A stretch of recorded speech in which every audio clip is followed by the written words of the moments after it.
ecstasy. No matter where I go, ecstasy, ecstasy. No matter where I go, ecstasy, ecstasy. No matter where I go, ecstasy,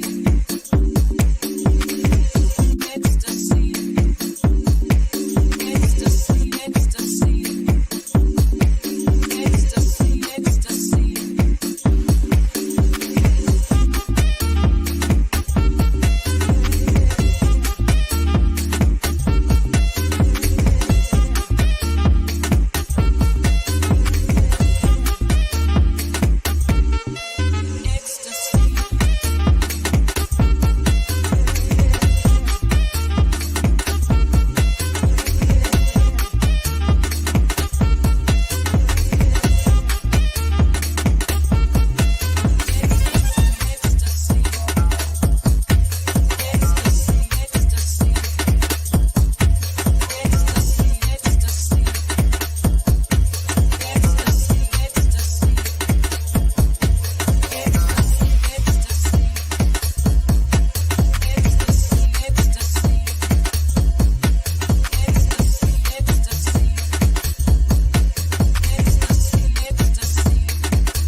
Okay, and it looks like we are live. Good morning, good afternoon, good evening, good night, wherever you are. My name is Makini, the Artist Illustrator, and we welcome you to Makini Live Season 5. We're back here again on the channel.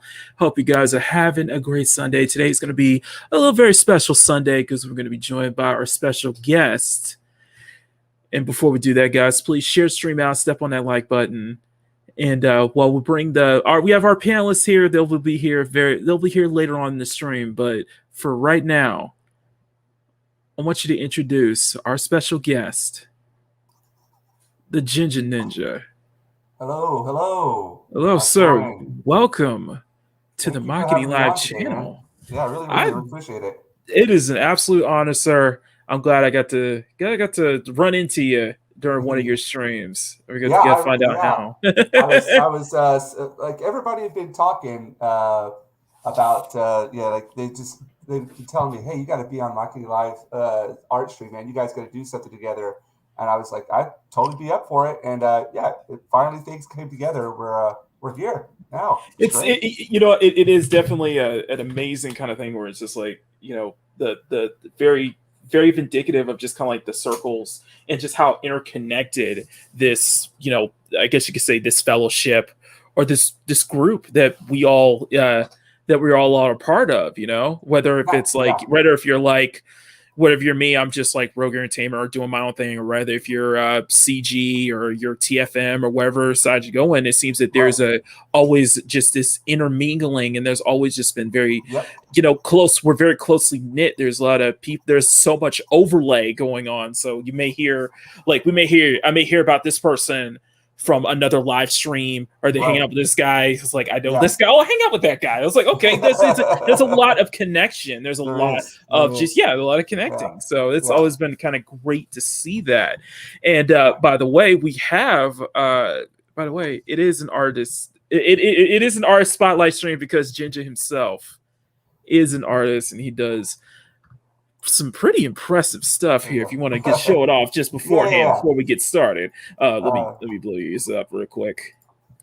Oh, thank you. This is just one I just started yesterday. I had no idea where it was going to go, and I just started drawing with like this one shape, and then it just started coming to life. And so now it's just I was just going to work on this one today and try to do as much as possible to it. But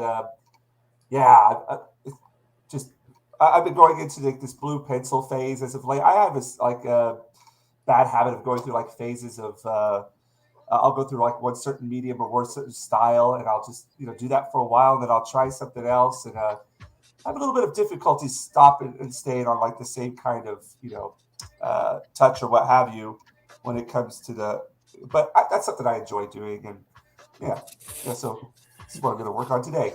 That's amazing. That is amazing, Jinja. It's going to be awesome. Thank you guys, everybody, for stopping by. By the way, Jinja's links will be for his Twitter, YouTube, Instagram, wherever. It's going to be in the chats. It's also in the descriptions. Thanks to my mods, will be putting those out periodically. For the first 30 minutes, it's going to be me and him. So I get to dissect his brain a little bit. We get to hang out, talk some art, and we'll see what this see what he's all about. Because this is the first time. This is the first time we're having a guest on, or first time we're having like an audience all the way across the globe. Yeah, over here in Japan, man. That's amazing.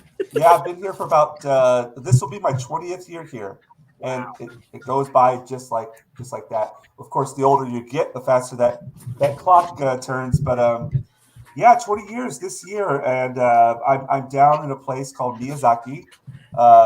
Japan's basically broken up into 3 major islands. You've got Hokkaido up in the north.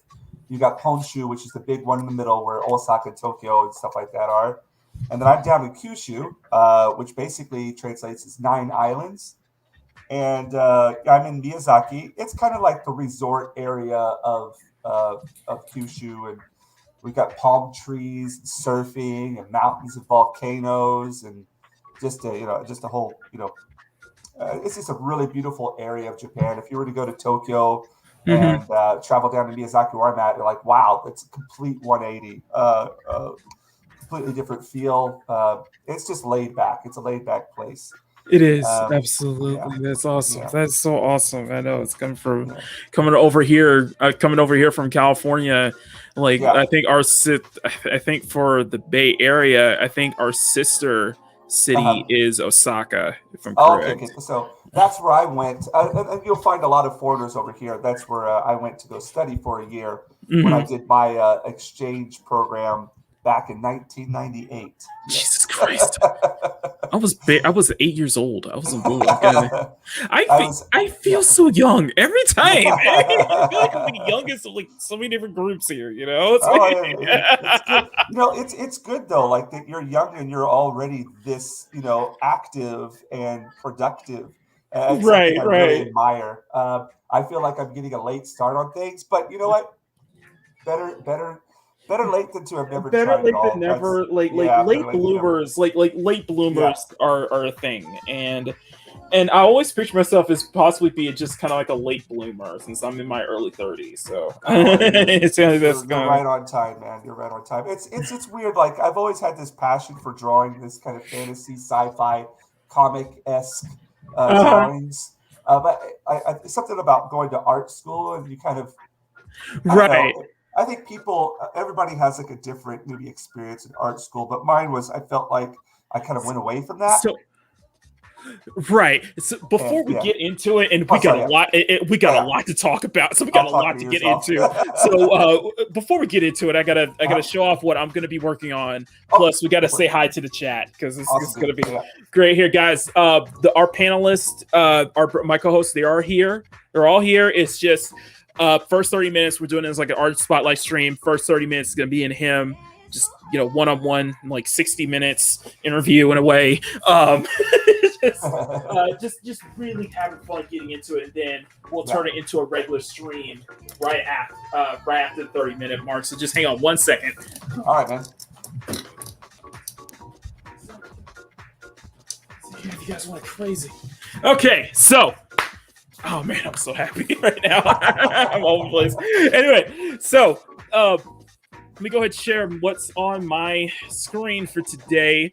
Okay, I'm gonna blow mine up for a little bit here, and here it is, guys. This is going to continue bubblegum from True Boss bubblegum from yesterday's stream, which, yeah, it's a full face reveal for the most part. It is a face reveal, so it's without the bubblegum. So it's gonna be a lot of fun. We'll probably finish this today. I'm probably gonna really get into it. But before we get started, we got to say hi to everybody in the chat. Guys, thank you guys for being here. I know more people are gonna start popping in soon, especially they're coming over from Culture Casino's channel. So, and thank you guys so much here, guys. Please step on that like button, share the stream out. And I know my co-hosts, my mods are already in the chat saying hi to everybody. Make sure we all keep it nice and civil and just have a fun Sunday afternoon. And don't be surprised that I can't keep up with my own chat.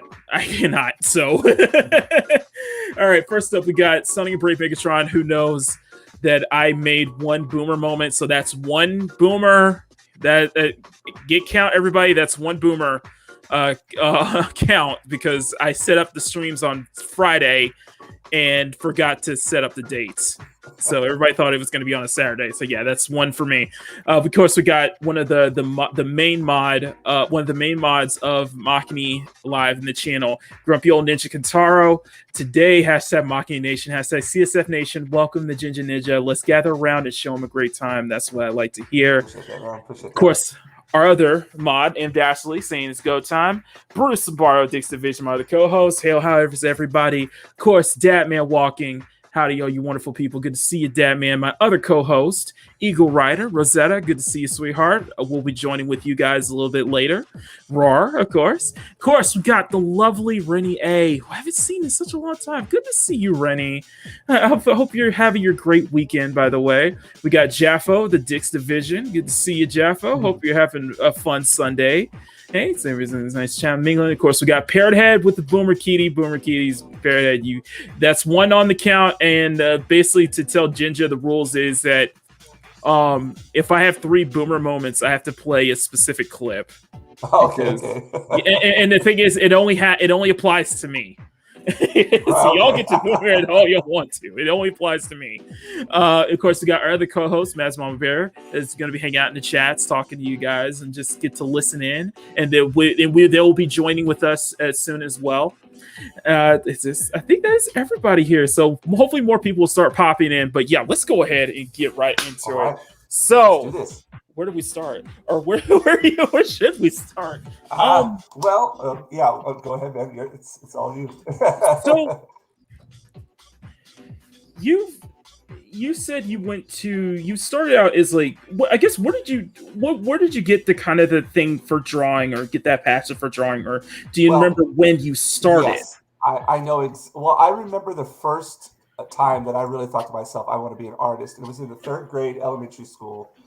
My family, we moved around a lot for my dad's work, but we had moved to Jasper, Indiana. It's basically a German town, like a bunch of German immigrants moved there way back in the days, and I just got dropped into a new elementary school. I was like, yeah, nothing's changed. Just this happens all the time. Uh-huh. And at that time, I was really into like Native Americans. I checked out all the books from the libraries. I watched all like the videos I could, uh, like movies and stuff, and Lone Ranger, what have you, this and that. I was just obsessed with Native Americans, and I would draw them all the time. And I went to this new elementary school, and they had an art contest. I had no idea what was going on. And then, so the teacher just tells us all to do a drawing, and then, yeah, she comes and tells me I got like a really good big prize. I was like, wow, you can get prizes for doing artwork? And I remember going and seeing it, and they had it up at like some local mall or what have you. And it was just this just big rectangular, like panoramic view of a powwow. And it was from that point I was like, this is what I want to do. And I vividly remember that. And yeah, just so from there, it's been a long and winding road, but Hmm. I'm here now. I went to college at East Carolina University in North Carolina. It was basically just like a no-brainer decision. It's close to where I lived, had a really good art program, great faculty. Just there was a lot of really good vibe to the art school. We went and visited there when I was in high school on Uh-huh. like a field trip, and it was just like, yeah, I loved it. I did the 6-year university program. Okay. Well, one of those years included me doing a foreign exchange to our sister school, a sister university in Osaka, Osaka University of Education. So I did a year there, and that was at the end of my second year of university. And when I came back, I mean, I had like all of these crazy, new, wonderful, amazing experiences in Japan, and I just applied that to all of my artwork, and it was just yeah, just wonderful time being in college. Just all this kind of inspiration around you, all these great talent, and then yeah, I know I'm talking your head off here, not letting you ask any questions, but No, I am yeah, just amazed. Like, oh, like, okay, so I don't know where to start. Um, like, it was like your first taste, and then you were just immediately hooked afterwards. yeah, yeah. That was it. With art when I was a kid, yeah. My mom told me that like ever since I was able to hold a pencil, I was always drawing. I Right. remember during junior high school, I would just basically come back home from school, and I had like this little Harry Potter esque storage room that I turned into my little studio, and I would have like my Spider Man comics, X Men comics. There's this one comic book that hardly I don't think anybody knows about, but I was really Uh-huh. into when I was a kid, called Oriental Heroes, and it Oriental. was made by a guy from Taiwan. Hmm. Just amazing cover art, like I would try my best to copy them To and replicate it, yeah. yeah, replicate them. I would just spend hours and hours every day doing that Right. kind of stuff. Yeah, So my origin is yeah. I'm from Texas. So I'm Okay. originally from Texas. I grew up North Texas, uh uh near Dallas, Okay. around Garland, that Uh area. huh. Um when my mother will bring up that I had this talent ever since I could pick up a crayon, and that was Yeah. at Yeah. 2 years old. Yeah. Yep. And I didn't realize that. I didn't realize that I was like a talent to draw stuff because I looked at like old crayon drawings, and I think it was my mindset. I just drew whatever. I just kind of just like drew I whatever was on whatever I saw there. Yeah. Yeah. It wasn't until the fourth grade, Uh huh. elementary school, Yeah. we were doing I think we were all of us were doing a project, Uh huh. and I think we were researching marine life, and I got Oh, picked cool. to do sea turtles. I was Oh, yeah. Yeah. researching doing sea turtles, and I think it was to actually draw Uh-huh. like the animals you were researching. So I drew a sea turtle. Uh-huh. It impressed the teacher so much Uh-huh. that she had to send this over to like our art class, like the art teacher Uh-huh. of our elementary school, who was impressed by that.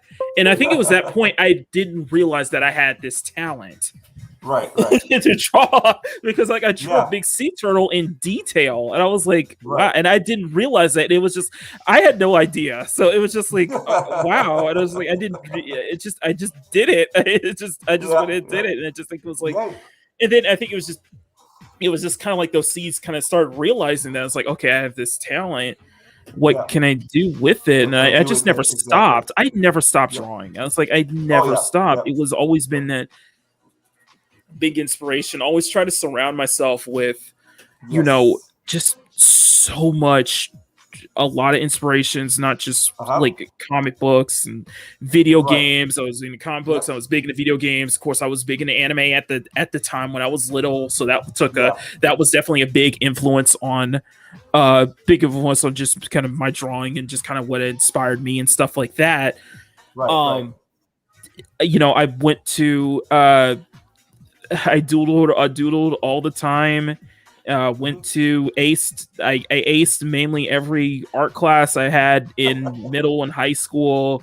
Yeah. I went to an art school for graphic design because Uh-huh. originally I wanted to get into video game. I wanted to get into video game Right. design because that's what I think was like, okay, I was like, maybe I could be like a concept artist or something like that. It's just like, yeah, Right, I right. want to get into detail on that, how that, but yeah, it's amazing just kind of how it just, if The- things kind of turn out the way they are and Yeah. how things kind of Yeah. grow. It's just like, even if you didn't, ascended to what you wanted to end up doing, you're Right. still doing art. It's still a journey All for the you. time. It's still an It artistic never leaves journey. you. Yeah. It means you. It's to me, it's like this has been this has been this has been breathing for me. Right. This is Right, a right. second form of breathing for me. And this is Right. like, I could spend It's the like, rest of my life doing this and oh not. yeah, definitely, definitely. I tell people sometimes, they're like, I can see the way I'm gonna go. It's 84 years old, sitting at my easel, painting, and I just kind of keel over because I'm gonna be doing this till the day I die. There's Yeah, no and way. it's like that Yeah. freaking dream. It's like that, so a few months ago we lost one of the biggest deaths that I think hit everybody this year was Uh-huh. the death of Kentaro Miura, the Oh yeah, creator yeah. of Berserk.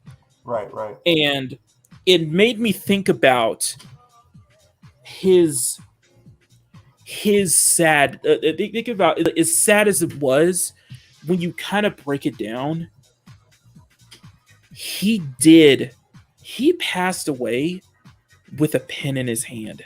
Exactly. He Exactly. never stopped. Yeah. And I know Yep. I know I know the thing is with manga and stuff, and I know with manga creators, it's such a tiring, very stressful Mhm. kind of thing, the Yep. way it's set up there. Yep. But even though, and I hope if things get better, especially for manga creators, there's all over in the coming years, I hope things do get better, where they'll be able to be in a better work environment and such like that. But Right. that's almost, it's almost poetic. It's poetic. That's the word. It's almost You took the words poetic, right the out of my idea mouth, man. of, it's Yeah. almost poetic of passing away, Yep. doing not just with a pen in your hand, but just Right. drawing until you pass away, and just doing what you love. Yeah. Yeah. You Exactly. doing what you love doing. It's There's very a- poetic. It's Like this always brings me back to an artist who's from the Kagoshima area, which is a prefecture next to me. Mhm. Now they have islands. There are probably like 4 main islands. Well, I think there's 4 or 5. Mhm. There's Tanegashima, Amami. Let's see, Yoron, and there's Yakushima, and there's Tokonishima as well. These are the islands that are down south. Beautiful, beautiful places.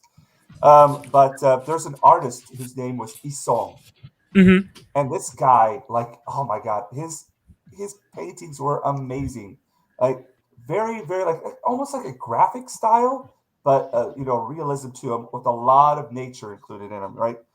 And this guy was just, he didn't care about being famous. He wasn't No. doing it to be like some kind of big name or anything. And this guy ended up dying, living on an island by himself in a shack. I'm not kidding. In an island on a shack, just painting every day. And to me, that's what it is right there. You Yeah. could be anywhere. As long as you've got a pencil and a piece of paper, shoot, you don't even need that sometimes.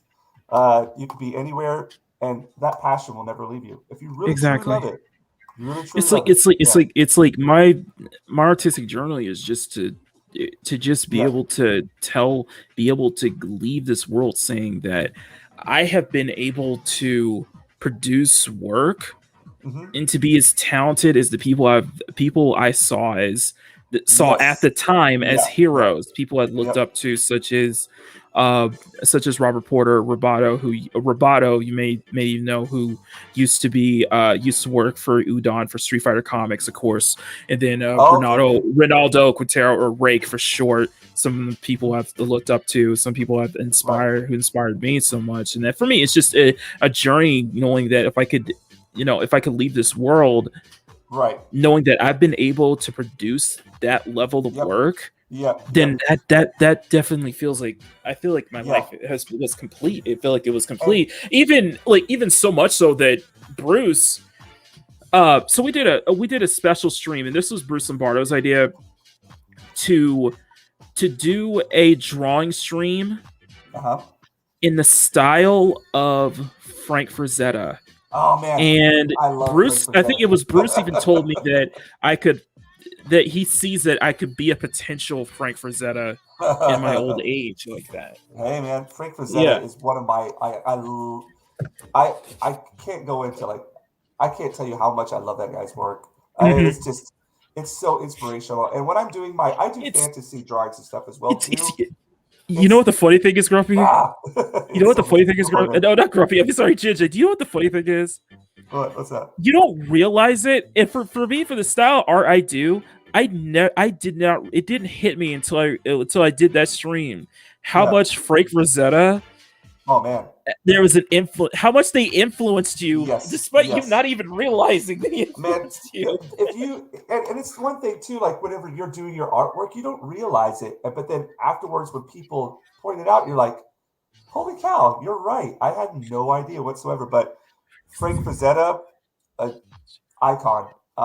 Yes. And now later on down the line, now I'm looking at stuff like Jack Kirby and what have you, and Oh yes, absolutely. Like it's just, Jack it's so Kirby, basic. I Yeah, could totally see like yeah, Jack Kirby. People say that it could be no, nobody can say that. Nobody says it, but no, but Jack Kirby, I could see myself ending up uh yeah, being like a more of a J. Scott Campbell yeah, kind of yes, artist, doing yes, the like yes, more cheesecake, doing a lot more pinup artists. But yeah, it's just, yeah, yeah, it's amazing. It's just such amazing how it's like certain artists, they'll yeah, influence you even though you yes, realize they haven't. yep, yep. Even though you don't Well, even know that.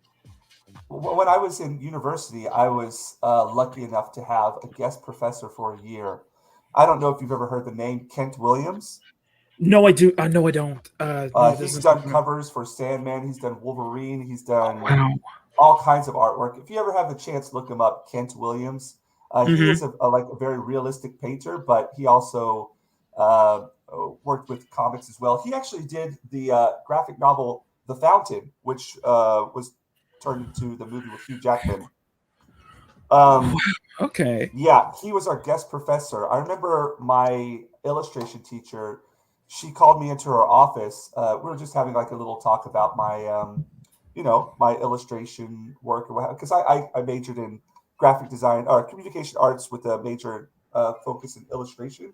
Hmm. And she brought me in. She's like, "I'm so happy today." I was like, "What happened?" She's like, "We finally got him, Kent Williams. He's going to be your guest professor for illustration next year." And I was like, "Who's that?" Kent Williams, because I wasn't really familiar with a whole bunch of artist names at the time. Hmm. But so he came in and he was doing his like a slideshow, like talking about his work and his journey and everything. And he's like, yeah, he was an illustrator for Playboy. He's done illustrations for all kinds of publications and what have you. And then he's like, yeah, I've also done a lot of comic work. And I was like, oh, no way, because at that time I had stopped kind of collecting comic books and everything after the I was a really huge collector in the 90s, 80s and 90s, Uh-huh. more so the 90s. And then I just stopped because I wasn't really interested in a lot of the art styles that were coming out. And that's what got me to buy comics. And then yeah, he's going, and I had like all the Marvel masterpieces, just all the Uh-huh. X-Men trading cards, tons of them. And he's going through his slideshow, and then he goes to this Wolverine. Oh, why am I blanking on her name right now? The lady with the death. Oh my gosh, Lady Deathstrike. Lady Deathstrike. There's a comic card with Wolverine and Uh-huh. and Lady Deathstrike, and it's so unique. And it's just all this movement and action and splatters, watercolor splatters, and really like distorted figures. And that was like the one card out of all those that I adored because it was so unique. Mm-hmm. And it comes up on the slideshow, and he had done it. I didn't even realize it was him. It was So the illustrator of the card that I was like just googly eyed about was my professor now for a year. that was And awesome. this guy he's just insanely good. And he invited me out to lunch one day, just wanted to talk because he heard that I had been to Japan. And he invited me out to lunch. We had like a lunch together. And I'm like sitting here with this icon and having lunch with him, like going, what the hell's going on here? And yeah, so that's just those kind of experiences, so I've always admired what he's done and his approach. And I see aspects of his artwork that kind of comes through from time to time, but you don't want to like copy anybody, No, but you don't. You always want to kind of you kind of pick it's and, yeah. it's a weird and it's like a weird like this weird microcosm in that when Yeah. you when you try to when you end up it's like it's always been this thing for me. It was like when I end up trying to mimic or copy, Yeah. I don't want to see that Yeah. word, Yeah. but try Yeah. mimicking another person's style, Yeah. it ends up becoming my own. It somehow Exactly. ends up becoming your own. It's like your traits And that's somehow kind of push through, kind of just yeah. slide through. Like Yeah. for Especially with the your Batman drawing. I saw it with your Batman drawing. yeah, Because it's that's your and that was the style. first time I ever did Batman. Yeah. First time I ever did Batman. It's so But that's weird. I know great it's though. a weird. That's a great thing to It's have. such a weird thing that I should have been doing this a long time ago. Since the fact that my dad is a huge Batman fan, so Yeah. but for the longest time, like doing those Uh-huh. those detailed ink stuff, I was trying to learn from Arthur Adams, or Art Adams, one of the 80s Uh-huh. comic book legends Right. there. Right. So just how the way he details, especially the way he inks, I learned from that, and I was doing like a lot of heavily detailed stuff like this, just on a much bigger Yeah. paper. But it's just I love that. It's really amazing to see, just kind of be able to speak to people that you looked up to, speak to people that you've Yes. ever hung out. Yes. I probably haven't had that pleasure of doing that though, and I hope someday I do. Hey, it's But right around the thing is, yeah. but here's the thing: is like I as a child of the '90s and as a teen of the 2000s, Yeah. I grew I discovered deviant art on. I think that's kind of where I kind of got my started on, was kind of deviant art when I was in college. So that's how I learned from learned from people who I looked up to, who ended up becoming consequential Right. to the style I had. Going through art school, it worked. It's just it was always been this thing where it's always been this weird thing for me where you lack the it's so weird. I lack the basic fundamentals, but yet it still looks so good.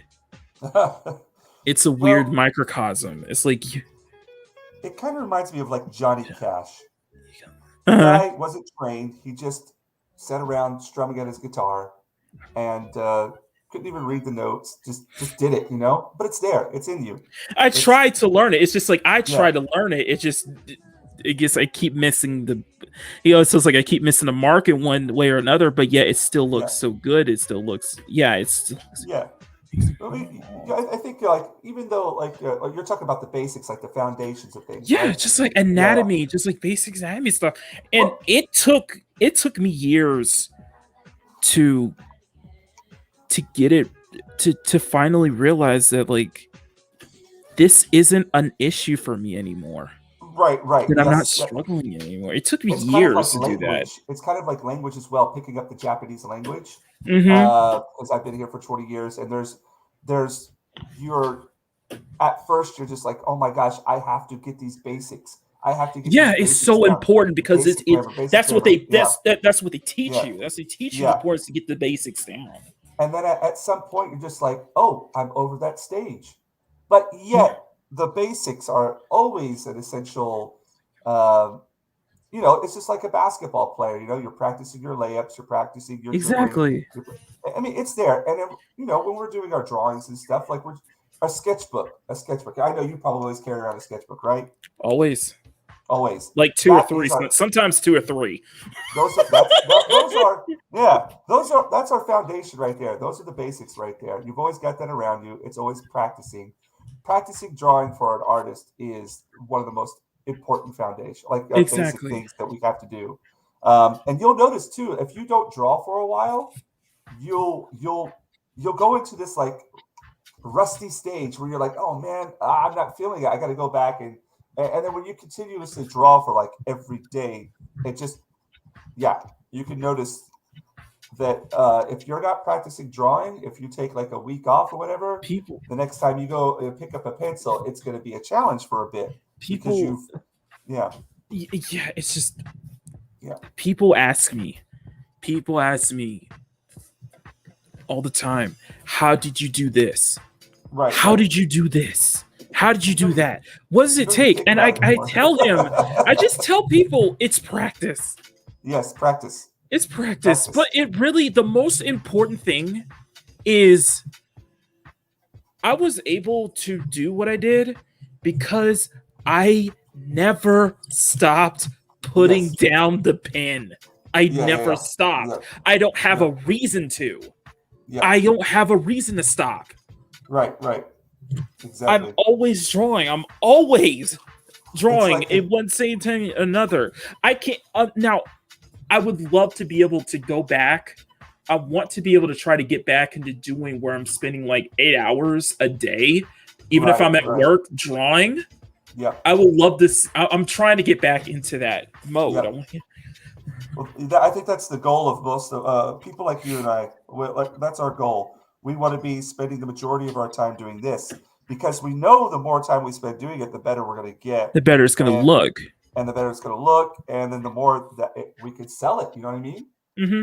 And another thing, and I think it's another thing I want to bring up, and we're always we're our own worst critics. Yes, we are. We're always Yep, going to be critiquing. We're always yep, going to be thinking our students. And I grew up, and I went to school. I went to art school thinking about that, having that mindset yep, that it's always not going to yep, be good. It's good. yep. But at some point, and I think it was 2 years ago, I was talking with my friend Tom, and he brought up something that I feel like is one of the most important things I need to have is that it's important to critique your work. Hmm. It's important to always strive to do better. Yep. But what isn't really important is that you have to enjoy what you're doing. Exactly. You have to be Yep. happy. Like you have to do like if there's work, if you're doing a drawing or something and you can't help but be happy about it, Yeah. then you should show it. Show it. Yeah. A lot of times is that a lot of your best pieces Yeah. are ones where you're just in bliss. Yeah. You're having Yeah. so much Yeah. fun doing this, and it Yep. just oozes off the page. You're so Yep. into it that you can Like. just feel it in the art and the audience. And the thing is, because you're doing this Mhm. like for a video or you're doing this live, if you're so into it, the audience feels it as well. Right. I'll just throw this picture out, the one that you put on your. That's a perfect example. When I was doing this, Mr. Grant Gregory, I did like a bit of it on my own, and then he came on a stream, and we were just talking together, and it was just so fun. And I didn't even realize I was drawing. It's kind of what's happening to do this drawing right now. I'm just talking to you, but I'm not conscious of what I'm doing at all. It's just like when you get in the zone. It's the zone, you know what I mean? It's that moment where you're just like, you look back and you're just like, you're going at it. Yep. And it's just you're in the right mood, or like your headphones are on and a certain song that got you in, that just got you in the moment. You're just like, man, I'm so happy about this. And it's like that just gets you out. You're just like, I'm really happy about this myself. Yep. You're just like, screw everything else. Screw screw what other people say. Fuck the likes. Screw how I don't care. I don't care if this doesn't get any likes at all. I don't care if people doesn't get your retweets or nobody shares this. I'm happy about this myself. I love this. I love it. I think that I love those feelings. I love those feelings. I always try to have those feelings, you know? Whenever you look at a piece that you've done and you're like, wow, I did this? Holy shit. Sorry, I don't know if there's cursing or not. No, or alternatively, it's something that you realize that, oh shit, after all these years, after all this time, something I've struggled with, I was able to do it. You were finally able to pull it off. And you're able to, and the best part is like, you pulled it off. And not realizing that you did it with ease. You're just cruising through it. You're just like, I finally got it. I got it right. You got it right. You got something right. Because in the end, the only person that you really need to challenge, and the only person is yourself. You impress is yourself. Because if you're trying to be better than other artists out there, there are so many amazing artists. You can't be in that mindset. You gotta be better than yourself, man. You always gotta pull out what you're putting out is better than what your last is, man. You always pull that out, and your satisfaction is gonna show. It's just like it's so important. It's like, because I know everybody is so tied. Everybody, because this day and age, we're so tied to social media. We're so tied to likes and clicks and what's going to be popular, what's going to be trending. But it's so important that you got to enjoy what you're doing yourself. That's more important. Your happiness is more important in your own work. And you got to be true to yourself. Exactly. You can't force the issue of doing what is popular, because exactly. Those things became popular because somebody wasn't trying to just do what everybody else was doing. It's unique. It's true to yourself. And exactly. If you could do that, it's kind of like Field of Dreams. If you build it, they will come, kind of thing. If you just do what is true to yourself, people will appreciate it. People appreciate it. Exactly. And I think that's so important, and it's so important, and that's why I follow so many artists who do that, and who are becoming a success over it, who are actually making money, who are actually making money off of it, who are having successful business from it. And that's what I love to, and I hope, and I always hope that it's like, we hope at some point, myself, Makini 90, Makini draws, whatever. We go from just an art channel to a brand. Exactly. It would be nice. It would. And it's gonna happen. Like, it is, and it takes time. It's just like it just takes time, and you just gotta find it. You just gotta find it, and you have to persevere. It's just like how it is with drawing. It's just like you can't stop. Exactly. You can't stop. You just like. Also, with like a drawing, you just want to like have it. You know what I mean? You want to have it done because you're like, oh man, I can see it. I just want to like, and then just make it like appear, but it takes time. It takes time. Yeah. And just break it down, and you just got to you have to persevere. Right. You really, and I think it's something, and Dashley always brings up is perseverance is such a big important factor when it comes to what Right. we do. And when I it mean, comes to stuff like this, you cannot be yeah, boggled down by what somebody else is doing, and you or can't be what boggled their down by success doesn't. yeah. Yeah, right. Their success has no effect on what you're doing. Exactly. I find this with the language as well. There are so many similarities, and like with learning a language. Like when I was learning Japanese, I would look around me and I'd see all these other foreigners who were just like, "Oh man, perfect, right?" And I was like, "How am I ever going to get to that stage?"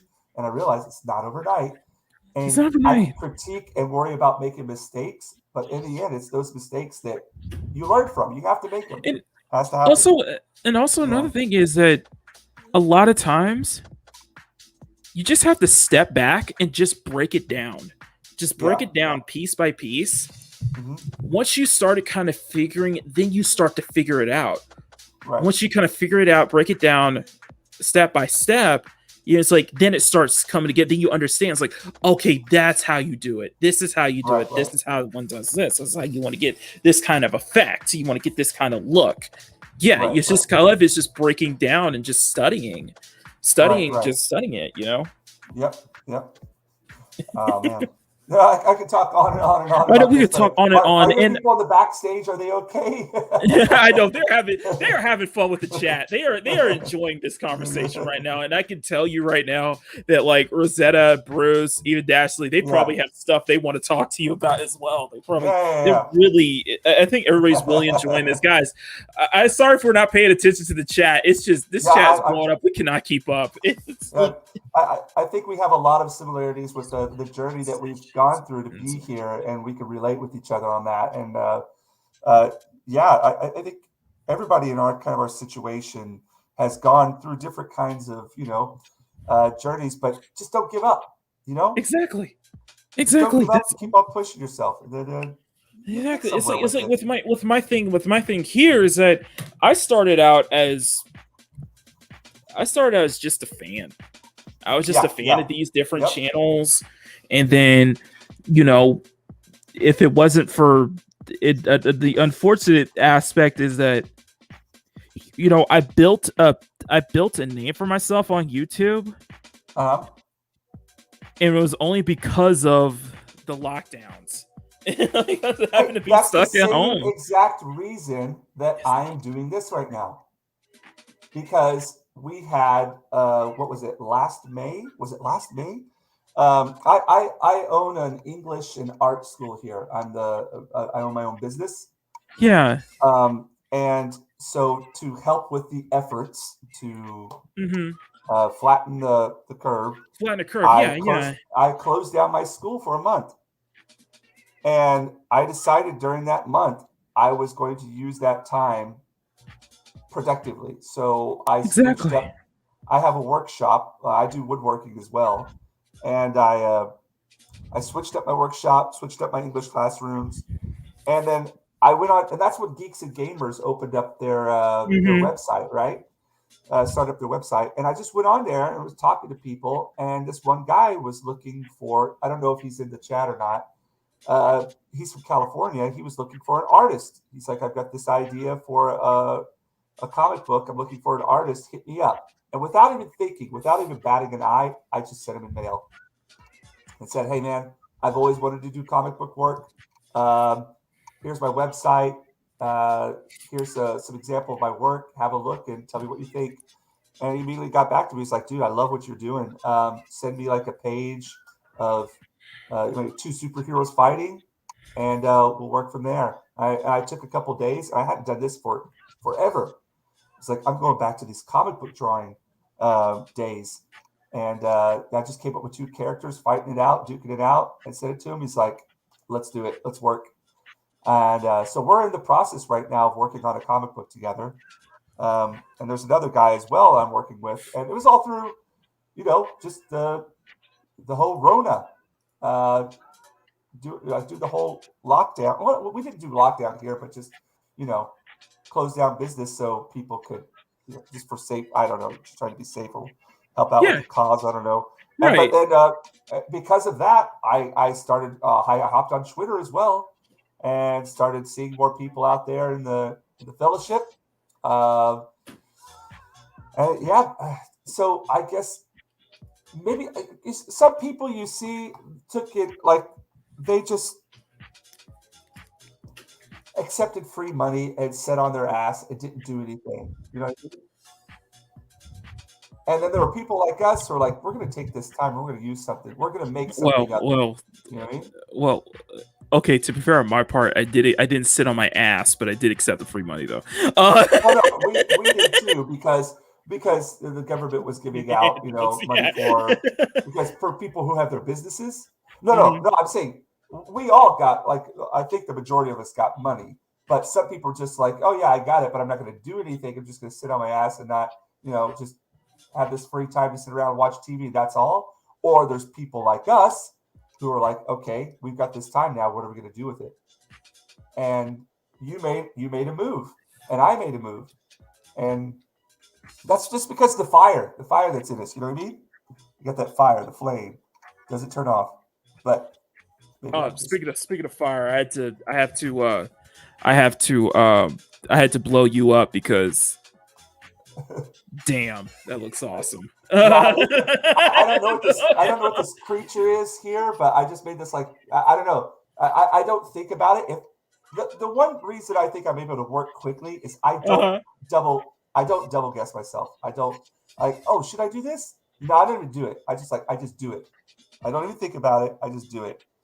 And just talking to you, I don't even realize what I'm doing right now, but this is coming together. I'm quite happy with it. It Yeah. looks okay. We got. I know we got to bring the squad. I know we got to bring the rest of the squad in, but just let me dissect just for a little bit more. Just give me like. Let's go for 9 more minutes, and then we'll bring the rest of the squad in. All right, that's cool. I'm sorry. I know it's just been it's oh my god, it's so much fun. It's inspirational talking to It you. is like so. Let me ask you this: Are you purely traditional, or do you do digital work as well? Well, I've done digital work, but when it comes down to drawing, I try to. If I do digital stuff, I wait till the very very end. Uh-huh. I try to stay away from the computer as much as possible, and that's something I kind of learned when I was in college. Hey, do your sketchbook work first. Don't start off with the computer. And then when it comes to that point where you have to go to the computer, do it, but make sure that that's kind of like at the end of the whole process. Damn. So, yeah, even to this day, I do some digital stuff, but it's more like just with digital coloring. You know what I mean? Mm-hmm. Just using Adobe Illustrator, making layers. I I'll just take in black and white sketches and do that sometimes. But, see. Yeah. See, the thing is, you brought up with me. I used to do digital through Illustrator. Used to make illustrations, vector based stuff, and learning how to like I was like, okay, I can't be like, unfortunately, Illustrator. It's not like Photoshop where I could just like work with brushes and create these amazing level shades. So I had to figure it out. So it was just like playing with the blur tool to get the kind of tones and such like that to get everything to blend. I learned it from there. I find that process to be so. I know it's kind of boring to me. And the thing is, all I did was a pen tool with a pen tool and a mouse. Yeah, I like to like my hands right now are dirty. See, I like that. I like having like eraser. What do you call it? Not shavings. What would you call it? Like eraser. I don't know what to call it. Like pencil shavings, eraser on the table. Ink under your fingernails. That's great. It's just, I don't know. It like I was doing. It wasn't until 2016 that I discovered that's like one of my favorite artists. I started looking at sketch work, and I'm like, I have a thing for traditional now. I started getting back into traditional, and it wasn't until later that I realized how much I love inking. Yes. I love inking. Yes. I love this medium. It's absolutely incredible. Like I have a folder on my PC that is nothing but inks. Right. inks I collect because I learned from that because I love it. I love inking so much, and I try to learn from like comic book level Uh-huh. inking and try Yeah. and it's all traditional. It's all traditional, and It it wasn't is. until I Yep. discovered. It wasn't until I got on Instagram, discovered an audience that like you could that there are so many people out there who are a huge success on Uh-huh. just traditional work. Yes. Yes. Just doing People love traditional. traditional work. I mean, that's one of the reasons I kind of got out of comic books there for well, I'm trying to make my way back in. I'm just interested in doing my own stuff right now. That's really Exactly. selfish of me. But yeah, I just the traditional approach to it is just it's it's got its own like you know what? It's kind of like with movies too. Think about it. Practical effects or all CGI. You know what I mean? You love Yes. the practical I effects, right? I love digital stuff. I follow so many Yeah, digital artists. I yeah, support so many digital artists on Patreon. I have so many of yeah, my friends are digital artists. I got nothing but love for them, but it's just yeah, this is what doing this on paper yeah. is means so Yes, much more to yeah, me, and I realized that I could make a success doing that. I could be a success doing just that. I admit I've gotten like one or two gigs uh-huh. where all I could do was just do where I can do is just do traditional inks, just do the Right, inks like I usually do. And I realized that there's so much value. uh-huh. Your traditional stuff, it gets a lot more value too as well. Do you It's do you find it to be more? I know this might be not the right word for it, but an intimate process where there's contact with paper in your hands, and I don't know, maybe that's the wrong it word can for it. be it can be because it's just like I would love to do digital like my friends do. Yeah, Like so many people can. But it's just for me, it's just relearning that software and yeah, learning yeah, so many tricks and just doing it all based on layers and such. Like yeah, I yeah. can't like I will open admit to that. I don't I find it intimidating just because they can We're in the do it same with they boat. can do it with a tablet. They Yeah, can do it with a tablet. I can't. yeah. So we're in the same boat here, man. We're in the complete same boat. I would love to do Procreate. Love to Mhm. try Procreate on like my iPad or something and do Right, amazing stuff like I see these guys do. right, right, right. We're completely the same boat. But whenever I get onto the computer and I try to do that, I end up going my own direction, and it's almost like you're trying to replicate what they're doing. But I guess, Exactly. yeah, Exactly. You're trying to and then, replicate that same look. and again, like with our drawing, it It ends up doesn't having our own, it you ends up know, becoming your own thing. It ends up yeah, becoming your own thing. And a yeah, lot of times is that when you try replicating like something that's done digitally, yeah, your stuff ends up getting your stuff can at times sometimes your stuff gets there's sometimes a lot more value. uh-huh, Sometimes your yeah, traditional stuff gets getting a lot more value because of it because they appreciate a lot of the details and stuff you put right, in right, there and that's why I've stuck with it and I feel like I've gained so much of that audience I have, so much of that following I have because of my traditional, and because well, it is yeah, proof that you can succeed just on traditional alone. oh yes, yes, And it's it's just still, and it yeah, really is just I love this medium. I love inking yeah, so much. It just I just can't stop. And there, people will tell yeah, me I was like for the longest time. The longest time, people have been asking, "When are you do color? Can you do? Are you gonna do color? Are you gonna do color? Are you gonna do color?" And I was like, in yeah, 2019, I finally got some Copic markers and started yeah, doing coloring, and that was a great experience. But then I immediately went back to inking, but mhm, it wasn't until the start of this year that wanted to get back into. I was motivated to get back into Copics, and ever since I've been doing both inking and markers because it yeah, takes time. It it really, does. really Yeah. does. I've been watching you do your Copic markers, and I've got my local hardware store has got a huge section of them, And I go to buy them every time. Like, Makini draws. I would have tried as well, but there's so many markers. Which ones do I choose? Yeah, I think Yeah. we are hitting that 1 hour point, guys. Oh yeah. Guys, please step on that like button, share the stream out. This has been such a fun, great insight, but I think it's time, because I think my guys probably have plenty of things they want to talk with you about as well. So Yeah. everybody, let's welcome Bruce Lombardo, Matt's Mama Bear, Rosetta Allen, and M. Dashley. Hey guys, thanks for hanging in the back. Hey. I know you guys probably got a lot of stuff you want to talk to Jinja about. Yeah. Also, who was it who was pushing you to do colors this year? It was Rosetta as well. Uh-oh. Credit where credit is due. They can be intimidating.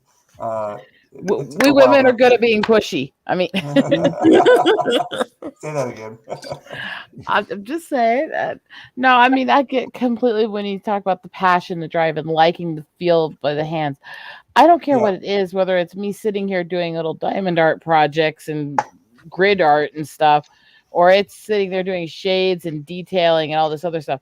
I like having it in my hand. I hate staring at screens. I hate staring at monitors. And the thing is, I won't even read that way. And the problem is, and nothing against people who do that art, nothing against people who read the Kindle books and stuff, but it's not as personal, and your brain doesn't react to it the same way when it's on a screen versus in front of you in physical.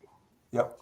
Yeah, and there's plenty of studies that show that it's also honestly not as good for your eyes long term when you're trying to do art like 10, 20 hours a day, like a lot of us do, because we're obsessed with our work. Yeah. Staring at the screen that long is not good on your eyes. Agreed. Totally.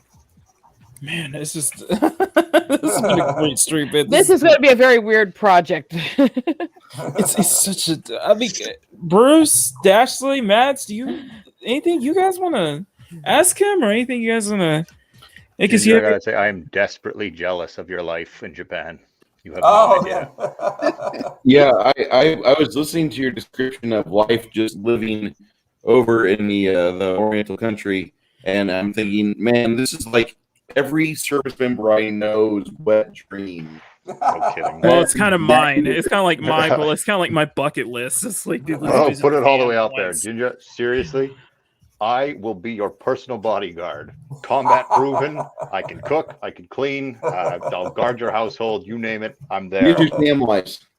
What part of the military? What part of the military are you in? I was Canadian infantry. Oh, okay. Hey, bodyguard position's open. Sweet. All of you in the chat, you stay away. That's my gig. Dashley, like me, is a colossal weeb. So, okay, the first anime I ever saw was Akira, and I was far too young. I was too young too. and after that, man, Lensman, Gundam, Macross, all this stuff, and watching it progress the way it is now, 100%, man. Yeah, when the show's over, though, I'll show you. I got some. For those of you that are going to be Patreons in the future, wink, wink, Makini. Wink. I'll take my shirt off after the stream there. I'll show you my Whoa! tattoo. I was just sitting there thinking you guys talk about what got. Boy, that escalated quickly. I mean, that really got out of hand fast. It jumped up a notch. It did, didn't it? I was just going to say, because you guys were talking about what got you into anime, and maybe it shows my age a little more than you guys. I was more into the stuff like the old Street Fighter show and movie and Tenchi and stuff like that. So, I'll say that the animated Street Fighter, the animated movie, the first one is gold. Oh no, that fucking shower scene and fight after. Oh, that was awesome. that is one of the gold tier levels, god tier levels of anime there. Seriously, that was the first time I heard KMFDM in my life. And it changed everything. I honestly believe that fight scene, because they did not do the Mary Sue behaviors and she could just easily kick his ass. It was a bloodbath to both. It was brute war, and both of them trashed each other. but it's also just how badass the fight was, and that whole slow and intricate lead up to it, and her in the shower and stuff may have been overtly sexual, but it was actually really intricate and emotional too. And it's absolutely gold tier. This funny project's going to be weird when it's done. Yes, it looks a little weird now because I'm creating a pixel art because I'm actually going to be doing this in diamond art on the little bead mats. So it's a little weird at first, but it's going to be interesting when it's done. And I think the eye is going to look good with the diamonds. Yeah, this is the thing, Jinja. You're in the presence of traditionalists all over. Yeah, I can tell that. Once I saw that easel with the yeah, I was like, oh wow, look at this! Everybody's got their drawing stuff out. That's beads great. and drawing kits and stuff like that. Can't tell that I'm more into traditional art, right? I mean, you can't tell I'm more into traditional art, right? Wait, you're into traditional art? I'm just kidding. Hey, this is the first time I've heard of it. And Johnny says, and Chun-Li's legs with the nice lovey face. It's like, okay, I know Bruce wants to.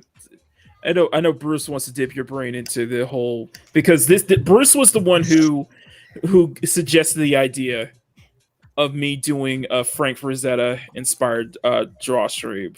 Oh, that would be awesome. That was his style, and I know I know you're really into the fantasy aspect from just what you've been drawing the whole time, especially in sci-fi. So I don't know if Bruce has anything he wants to kind of. Well, I'll just ask this real quick about your when you were doing your initial OJT with art, as I'm going to call it. I mean, everybody has their own thing. Their processes are a little different.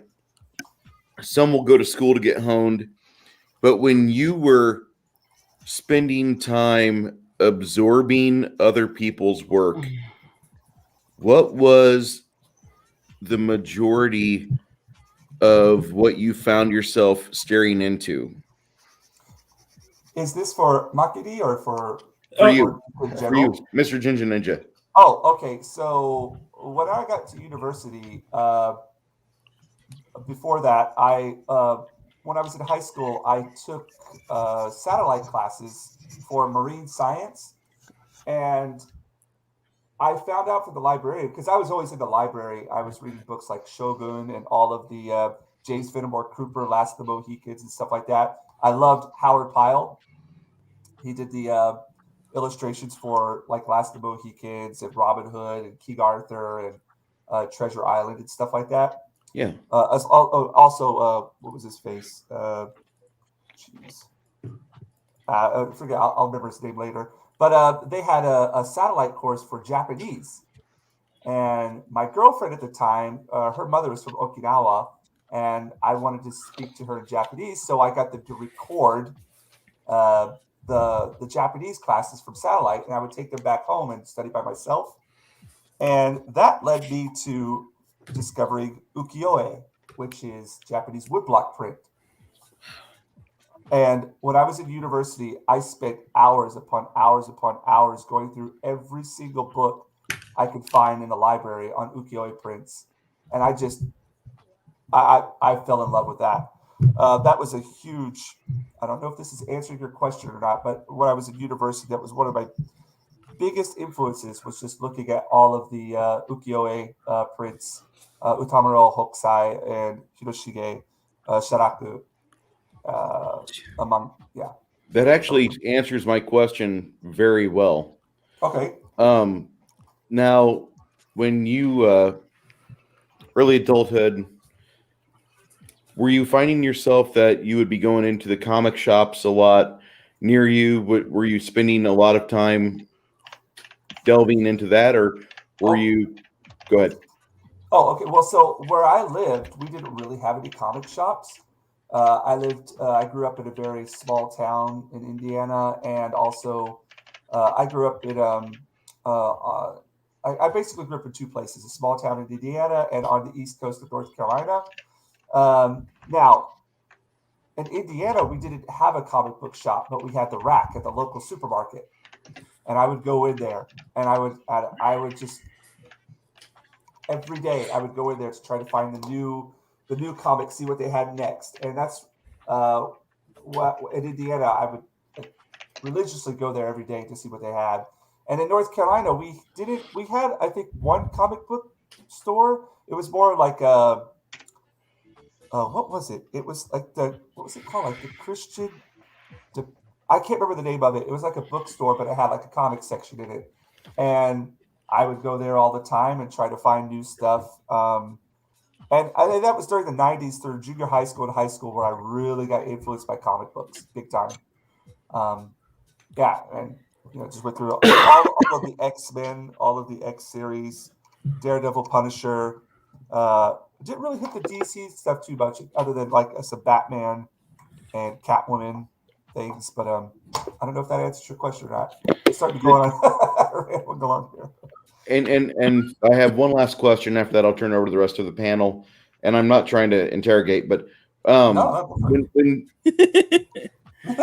when you arrived in Japan, did you find it easy to, I guess you'd say, integrate more once you started meeting up with other artists?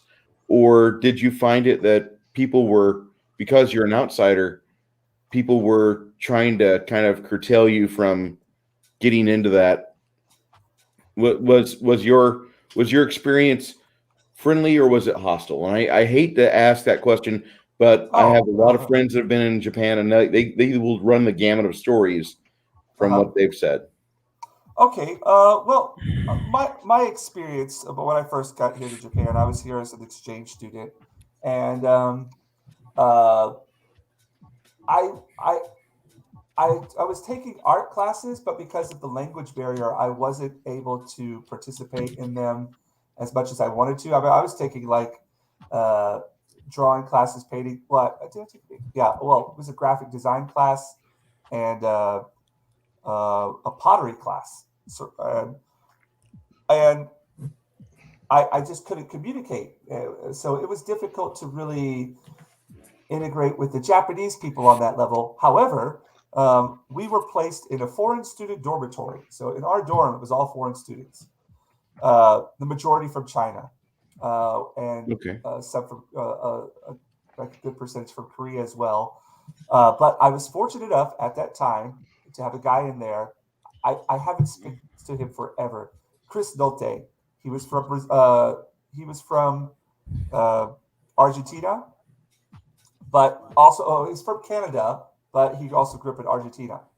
And if he's out there, I hope you're doing well, man, because we were both artists, both spoke English. He was a huge Geiger fan, Frazetta fan, and we just geeked out the whole year I was there. And this is during my when I was studying abroad, and more so than like the Japanese people that I interacted with there, that interaction with him was a huge positive turning point for me while I was in Japan the first time. Now, when I came back, I didn't have that. But I've never encountered anybody who was negative towards me at all. It's always been support, a lot of encouragement. I haven't received any kind of negative feedback from any kind of art that I've taken, because I've challenged different. I've taken a shot at different kinds of art while I've been here. I do a lot of nature work. If you've ever seen any of my live streams, I'll carry my easel out on location, set stuff up. And we need to talk. I'm the nature photographer. We need to talk. I love being outside and working. I go paint at waterfalls and out in rice fields, and I've never ever once here had like a negative experience with my artwork and the people. Now, if you are a big anime fan, you might be surprised to find out that not all Japanese people are big anime fans. That doesn't I know that. No, it does surprise me. I know that. Yeah. I think so. I've met people who are huge anime fans who came over here, and that's one thing they were surprised about. Like, they would go on and on about talking about a certain anime, but they would find that people just weren't really connecting with them like that. Right. And they were a bit surprised in that. Yeah, I don't know if that just like every other culture, people vary. Yeah. Just like every other culture, people vary. We're not all the same. That's part of the thing. But here in Japan, they actually have a lot of art groups, mostly consisting of the older generations and elderly people. But so there's a lot of local art groups that hit me up and want me to join them. You pay like a membership fee. We have like get-togethers, but that's more of there's a lot more like abstract artists and more fine artists in that. And I've I always try to take part and push myself to try different genres. So I was going that avenue, but it didn't feel natural to me. Mm-hmm. I could do it, but it didn't feel natural. Now doing this kind of work, I Right think at I've home. gone back and I found it. I've rediscovered It feels right at what I home. really love. You know what I mean? Just doing this, I could do this for hours upon hours and upon hours and just enjoy it. But I have no idea if that answers your question, but there you It go. does. And the Yeah, only reason why I even asked it in that phrasing was because I had one friend that when he made it over there to Okinawa, he thought that he could integrate easily because he's going to Okinawa. People are used to sailors. And that's a different Probably experience why they because didn't. yeah, because there's Just a lot of saying. animosity it did not go as easily for him as he thought, and he was there for 6 years. He ended up hating his experience, and I'm like, you went there with the wrong foot forward. Yeah.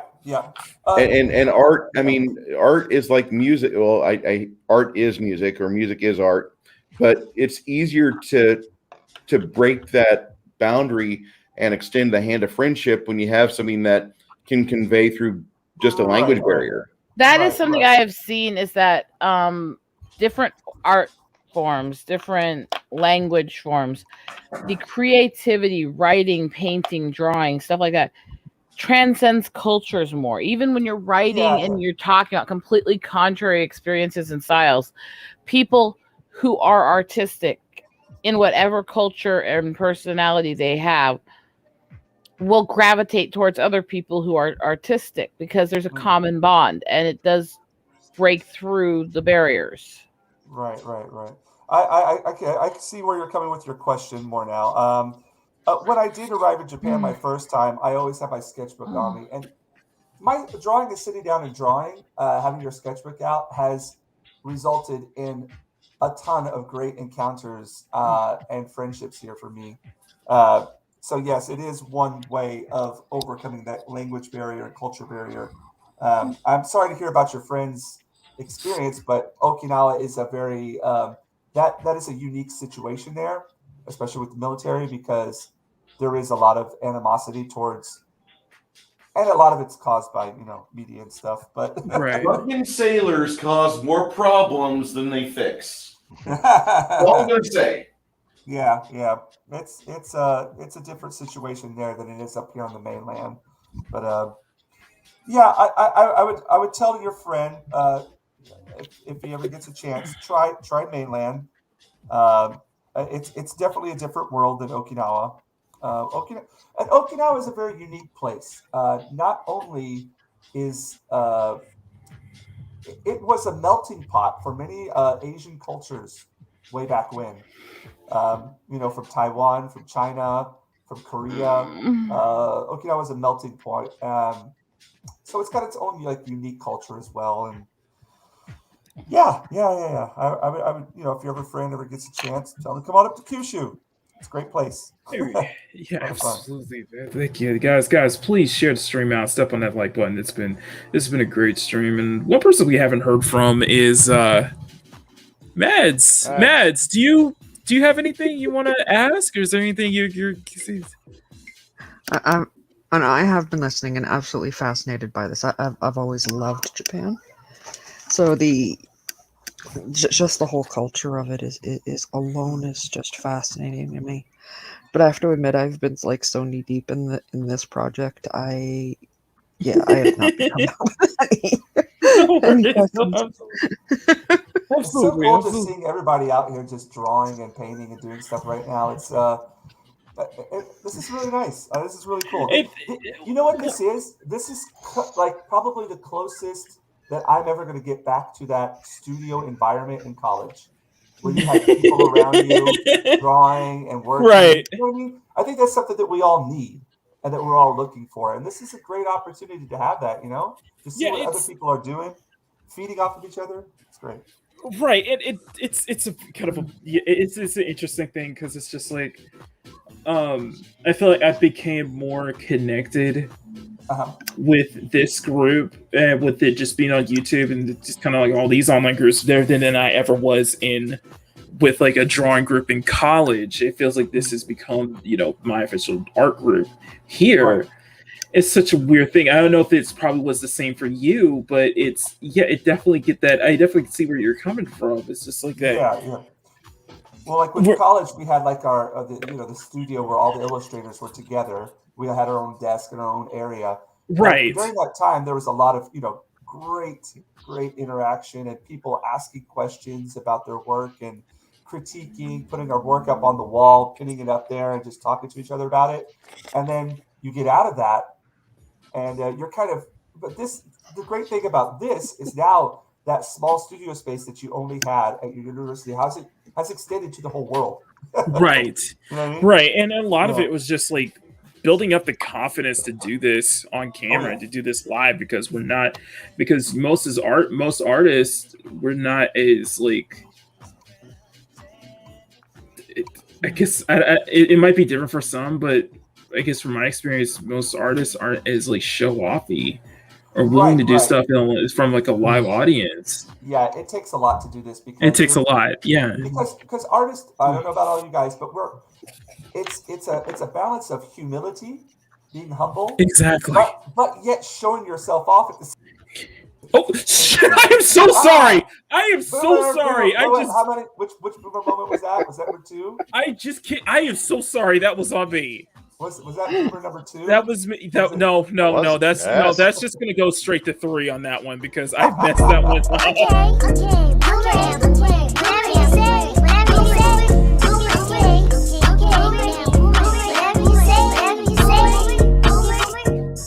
Yeah, they swore they'd get back to us by spiking the water supply, but they didn't have the guts.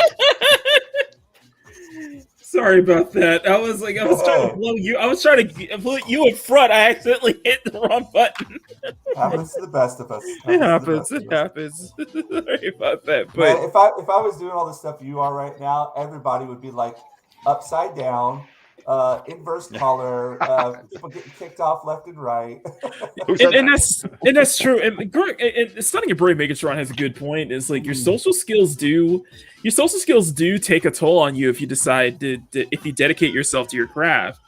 Right. So a lot of times, if you want to try to like do both, it's a balancing act. Although I do think it's so much more important to dedicate your craft. Yeah,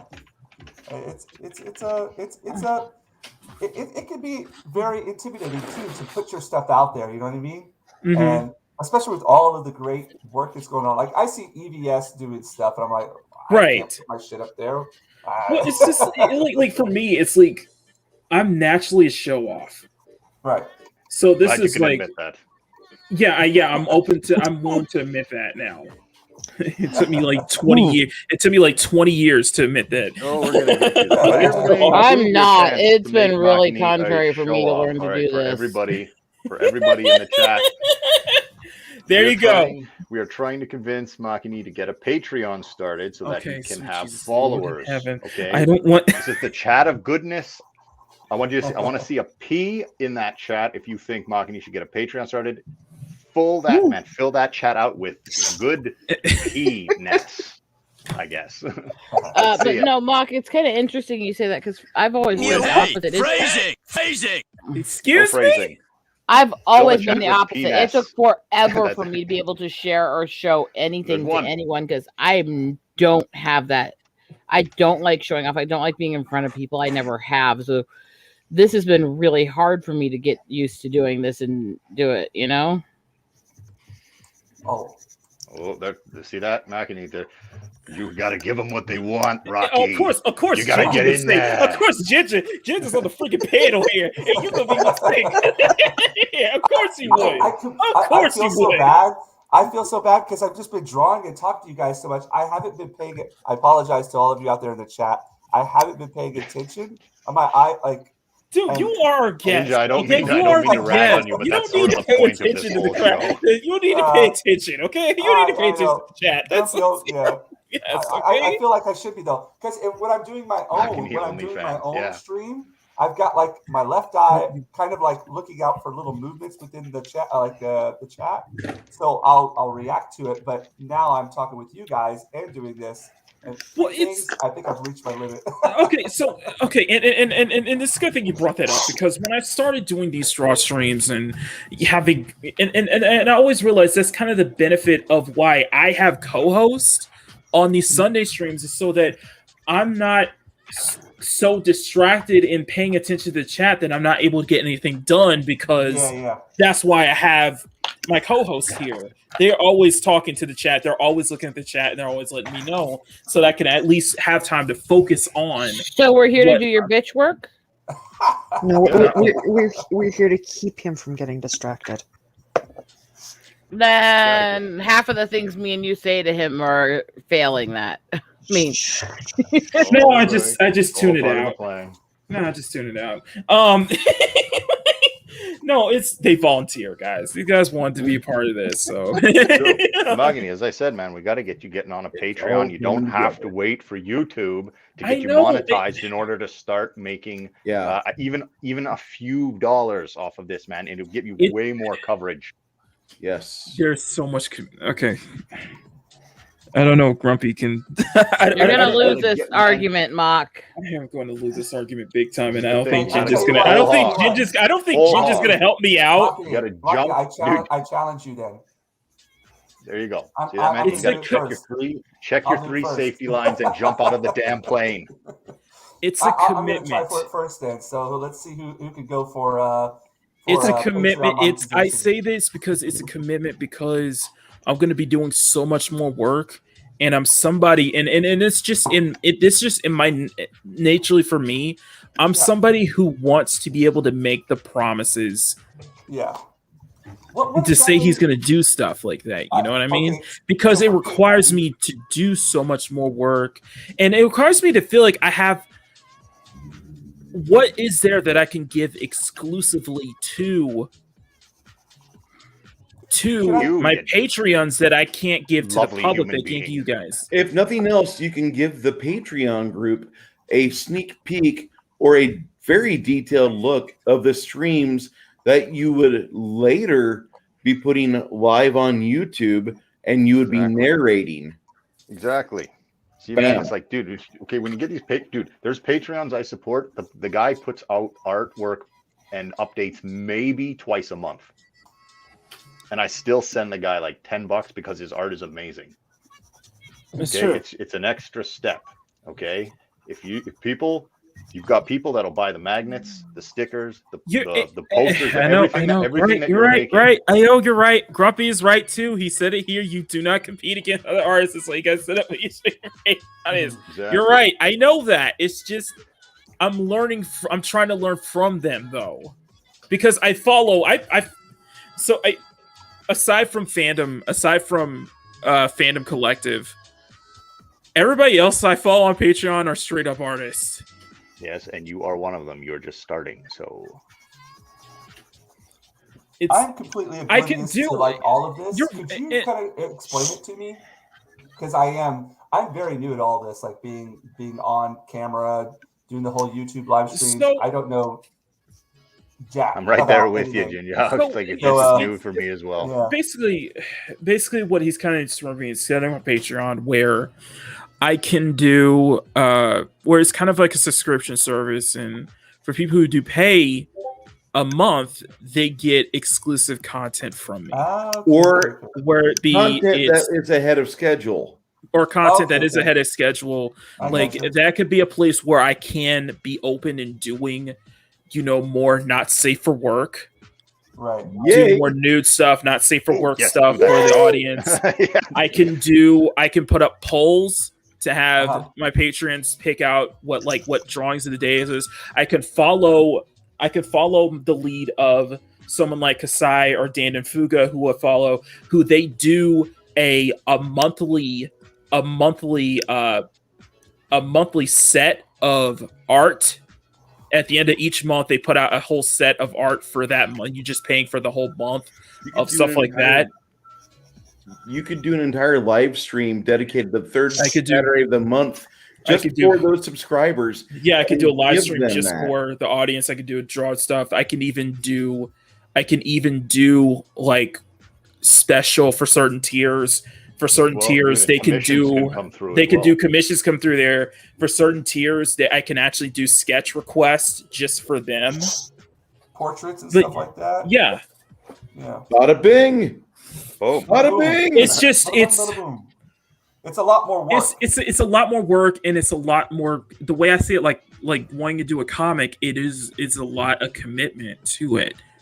Right. So and it's trying to balance. It's trying to do so much work because I feel like I may not be able to do as much work per month for you guys, and I want to be able to deliver to you guys as much content and the best quality content as possible. And I don't want to feel like I'm alienating any one of my audience.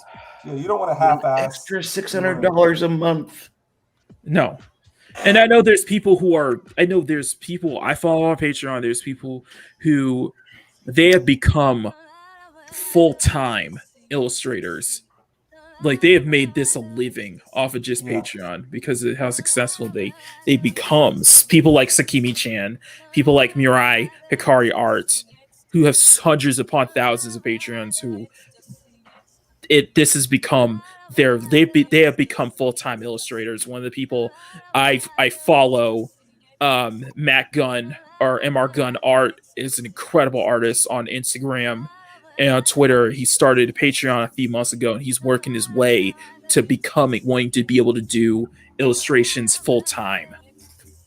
I hear you, man. But you also got to remember, dude, YouTube is not in a good position right now. No, exactly. Okay? It's and a lot of times the reason why I'm so bent on why I'm so pushing to that 1K and 1K and 1K monetization is just because knowing that I can. I've seen so many of my you're in so many of these circles where guys like Culture, guys like Stephen Walton, Scott, Lorena, so many people. Fuck, we just last night. So many people. That's right. No. Last night we got Vinny Tartamella, one of the former lead designers at McFarlane Toys. He got to 1,000. And now he's going to get his way to being monetized. I want to be up there with those guys because these are guys I've grown with. These are guys I've hung out with. You mentioned Vinny, and I think about the moment that I felt better. You talk about Vinny, and I talk about the moment I felt absolutely, what the fuck am I doing here? Because I got onto Samedi's auction, and I was sitting there, and at the time, I was following up Vinny, and Peter was auctioning stuff that he had donated from Graham Nolan for it. And he had freaking Don Chin with Parody Press stuff on there and all these other guys. And this was like this panel of all the people I idolized as a kid selling stuff and me going, and now I'm here. Oh, thank you, Bruce. Dude, I get that feeling. It's like that was great stuff there. And I was just remember sitting there feeling like, what the fuck, how did I get here?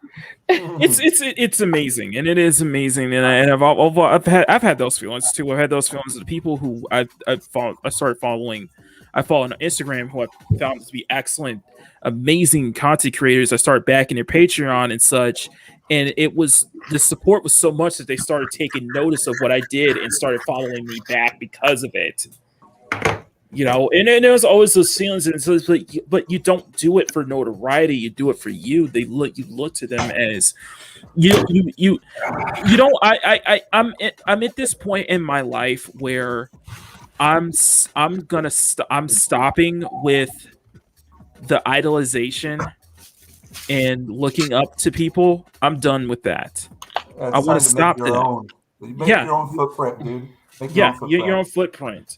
Yeah. Well, the thing for me is that, I started all their art stuff very late in life because of the medical and everything else. So I'm coming at this as most people would be when they're trying to take like school art classes, and I'm not even talking college.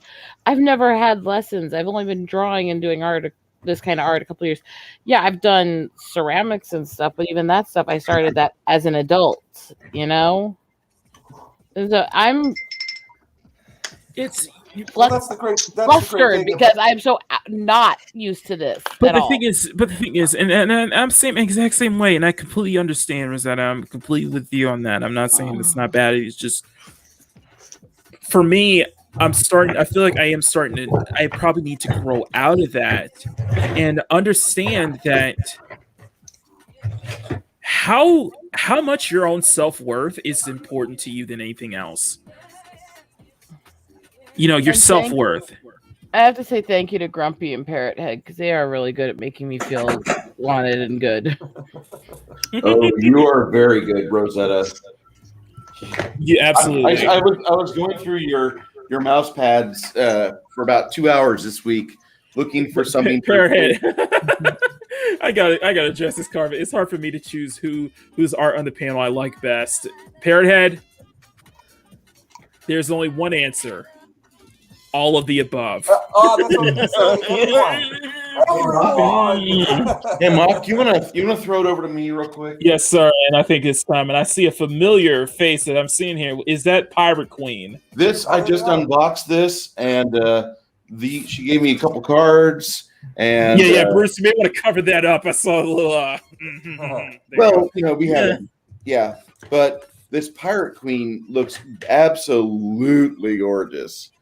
And I'm probably going to violate a rule here. I've got to take it out of the Nylar. Pirate Queen is done by the one and only Mandy Summers. Mandy Summers. Oh my God! Look at this. Look at that color. Thank you, Grumpy. And thank you. And I got to address this one, Grumpy. Thank you. This is a beautiful book, and this is my first foray into buying anything from Mrs. Mandy Summers, and I'm gonna have to go through the library, her collection of material, because this just looks fucking great. Oh my God. Okay, sorry.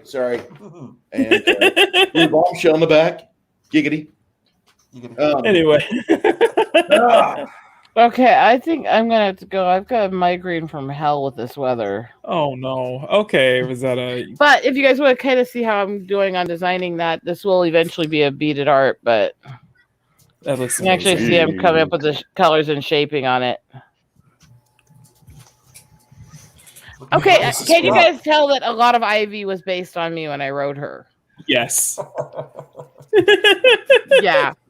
But it's going to be a diamond art. I've even got the mat already started with the corner of the shirt and everything. So, oh, man, this has been Zeta. Thank you as always for stopping by. I hope you. I hope you really enjoyed this. I know this is definitely a great experience having Jinja with you here. Yeah. I'll enjoy going to lay down and turning off all the lights. My head hurts. Okay. Thanks, guys. Be well, Rosetta. Love you, Rosetta.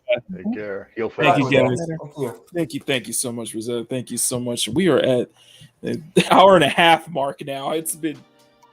This has been such a very strong, a very great stream all around, and just having like Jinja is getting that. Jinja immediately gets like that pass to come back on anytime he wins. Man, you should be a regular. I'd be more than happy. Like, this is great. This is cool. Would you almost accuse this stream of being a very special episode of Makini 90? It's an artist spotlight, and I think it's artist spotlight in the best way possible because we had Northern Jeremiah on here, man. Yeah, these ones are always the best. So some of our best streams is the artist spotlights, and that's when we do like what we did earlier. Right. The first one we did was with a friend of mine, Northern Jeremiah, and that's the second highest video we have on the channel. We've had repeat visits from him. We've had other artist spotlights. We did an artist spotlight where it was like 3 or 4 artists on panel where I hung out with them, with Mads and Bruce and Dastardly in the back. Those are so much fun, and I think Culture Casino, he puts it up best, is that it's the Sunday streams are some of the best parts of the Sunday streams when we have other artists on, and I always want to try to get and look for, find, and see if other artists and people I mingle with who would be willing to get on and draw with us and chat with us and do an interview with us. This is completely chilled. I was nervous as hell, like coming onto the stream. I don't even feel like I'm streaming right now, or with you guys. I just feel like you get that awesome. Atmosphere. You get that atmosphere so much, and that's it. You know what? That took like a year. Yeah. That took like a year's worth of live streams to just kind of get all of us and to get me into that feeling, to where at times it doesn't feel like I'm live streaming. It feels like I'm just hanging out with you guys and just drawing. Yeah. And it's something that I think that hit me this year enough was how much me doing this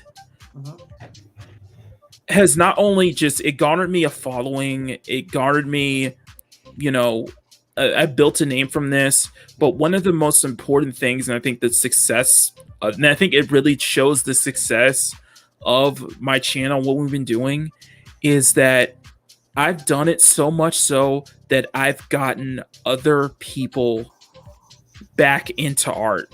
Wanting to start drawing. And the biggest examples are both Mads and Dastardly. Hello. Who just being around me, who just been hanging around doing these streams, have motivated them to get back into art or even start drawing. Or start painting. I feel I have to explain this, just so you know, Jinja. For the most part, I just do Bob Ross style landscapes. Oh, really? So as I'm trying to bridge over, I thought I would paint a giant eyeball today. Yeah, that's what I thought. It looks like an anime eye. I was like, oh. It is. Yeah, there's an artist I follow. There's an artist I follow, so I've got her picture, like the picture she drew, and I'm kind of replicating the eye just to get my feet wet here, because other than that, it's nothing but trees, lakes, mountains, clouds, grass. I love painting that kind of little stuff. Trees. Whose stream was I listening to? I think it might have been Lorena. She had an artist on there. I can't remember who it was. It was a comic book artist, and they were talking about like, you have your skills in your comic book drawings, but it's always good to have stuff outside of that as well. Exactly. Like, doing landscape work, maybe doing some graphic design, some logos, or just stuff like that. So hey, go outside of your comfort zone. Exactly. Yeah. Well, thank you kindly. Because it's trying to replicate a graphic drawing using oil paint is, as I'm discovering now, incredibly difficult. Oh, it's insanely difficult. I would almost recommend using if you're trying to do, I've met artists who do oil, who do the whole graphic thing, but I go at it with acrylics just because they dry quicker. See, that was, as I was doing this one, I'm like, maybe I should start, dabbling in acrylic. Or maybe some acrylic gouache, or too late because now. I mean, holy smokes! But like when you get working with oil, it is a lot of. It is. It's something else, that's for sure. Yeah. It's definitely a different. I go through stages where I'll go like oils, or I'll just go acrylics, or I'll just go like watercolors, or I'll go inks. You know what? I gotta stop for a moment and say that this was bound to happen. That I was gonna end up finishing this. I was gonna end up finishing this. I was like, those feeling, that kind of. And I know Jinjo's probably knows this. That feeling where you're just like you're done, but you're just kind of just like doodling. That's what's happening right You're now. gonna end up destroying it. Well, the whole time, like for the past like couple of minutes, sorry, but for like the past couple of minutes, like I was already done with this, and I was just kind of doodling, just listening to you guys. The whole time. That's what's happened to me right now. Like I'm like, how much more do I need to do here? I think I'm done. I'm just doodling now. Yeah, I'm just like arbitrarily just like going over this, going, I think I'm done. I was just listening to y'all, and I was just I was same kind of that feeling. I was like, but it's man, it's an amazing feeling, and I think it's something. It's like, and I think one of the bigger kind of shows the influences. I think the biggest one is Mads, Mama Bear, who's just from hanging around me, it motivated her to get back into painting, get back into drawing herself, and she used to do it all the time. And that's the funny thing, actually. I had never actually had any prior watercolor experience. Watercolor is not the easiest Seriously. many people hear the word watercolor, they think, oh, it's just water and paint. It's easy. No. That is actually the one class I missed in high school. That was the week I missed. Yeah, we had one in college, just a watercolor class, and it is challenging because just preserving the white of the paper and itself, and it's a medium where the more you try to control it, the harder it is. You guys touched on something earlier, and I just want to hit this because it's important to force this into anybody's head. Everything you do with your hands is basically a perishable skill. If you get out of it for a couple days, a week, if you have an illness that takes you out of your craft, you have to practice to get it back. Be it if it's crafty like this, if you're going to the range and shooting, anything you do with your hands, that your brain is a muscle. You have to exercise it on a regular, consistent basis. Yeah, absolutely. Completely. And the sad thing is, it's not even just about the exercising it. The regular watchers will know that even like right now, my hand is shaking. That's something I can no longer control. It's just some days are better than others. Mm-hmm. But I do think that, and you've told me this probably multiple times, but I do think that being on streams, with us, and I think that's helped you, and it gave you a reason to keep going, though. It has, and that is something it's been really awesome, because I did walk away from it because I couldn't come up with anything to draw. I just completely lost all motivation with it. Okay, so Jinja, we're gonna get some talk here. All right, art blocks. Oh, they happen. It does. They happen, and they suck.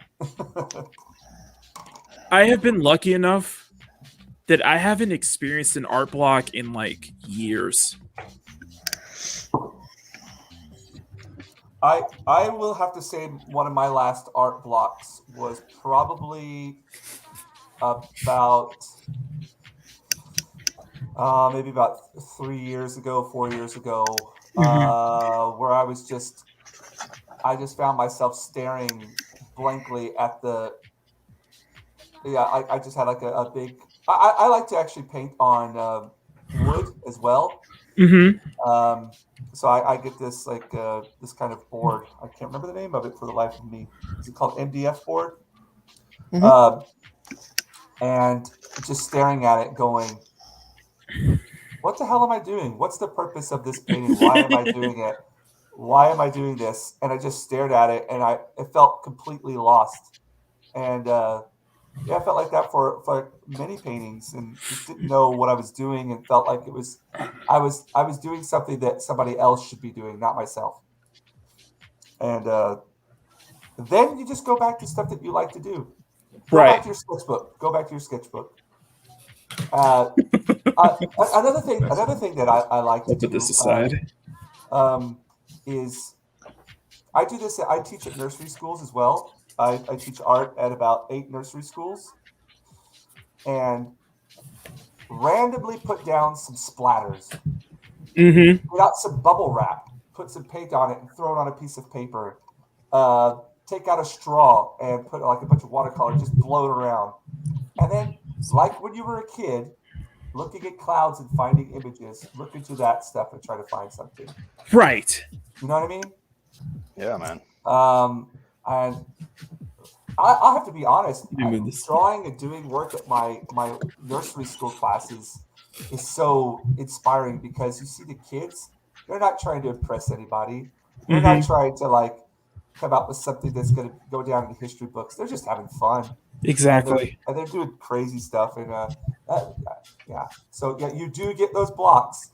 And I think that's when you have to go back to your sketchbooks, go back and find that love that you have for it.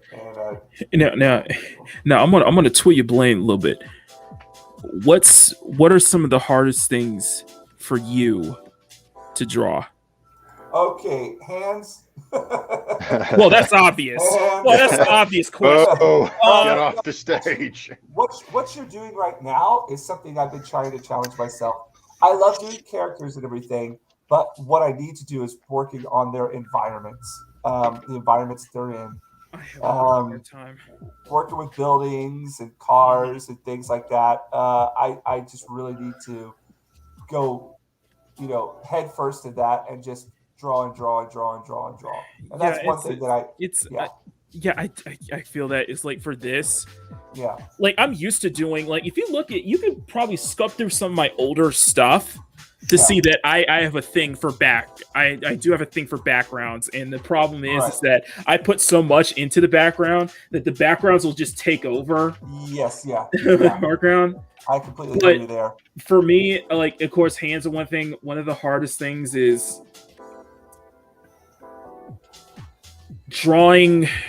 I put so much focus on one character. Yeah. The hardest thing is trying to do multiple characters on one page. Yes. Yeah. There's a term in Japanese.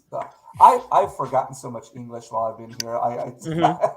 Let's call it like rubbing it in, Jinja. Many where it's basically like you can have multiple things existing on the page, but you still you create your foreground, your middle ground, your background, and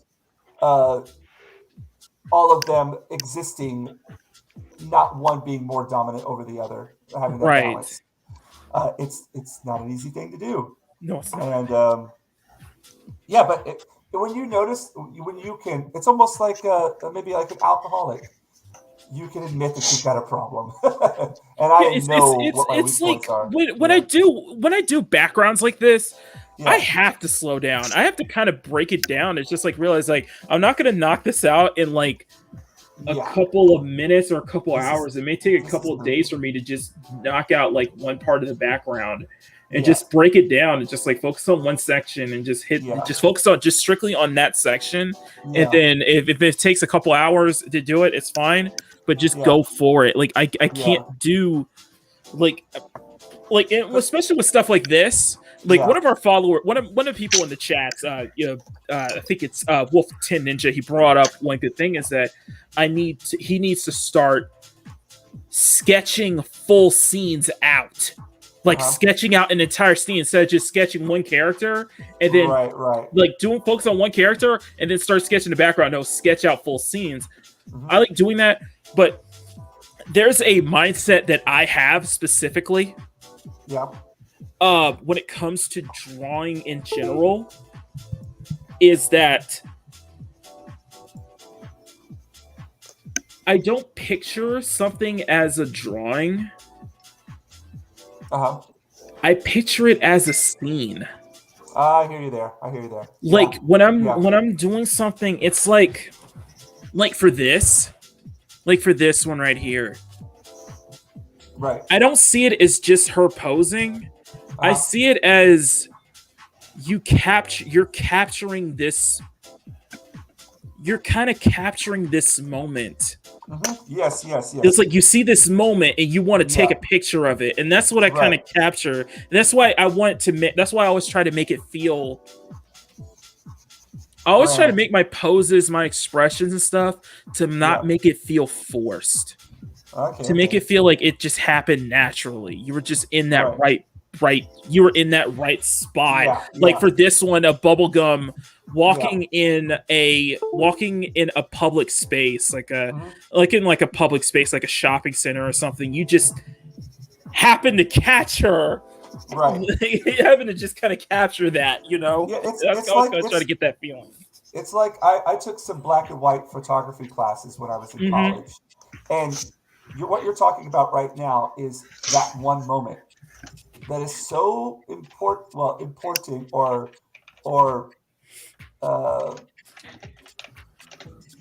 picturesque that it needs to be shown. It needs to be photographed. It needs to be drawn.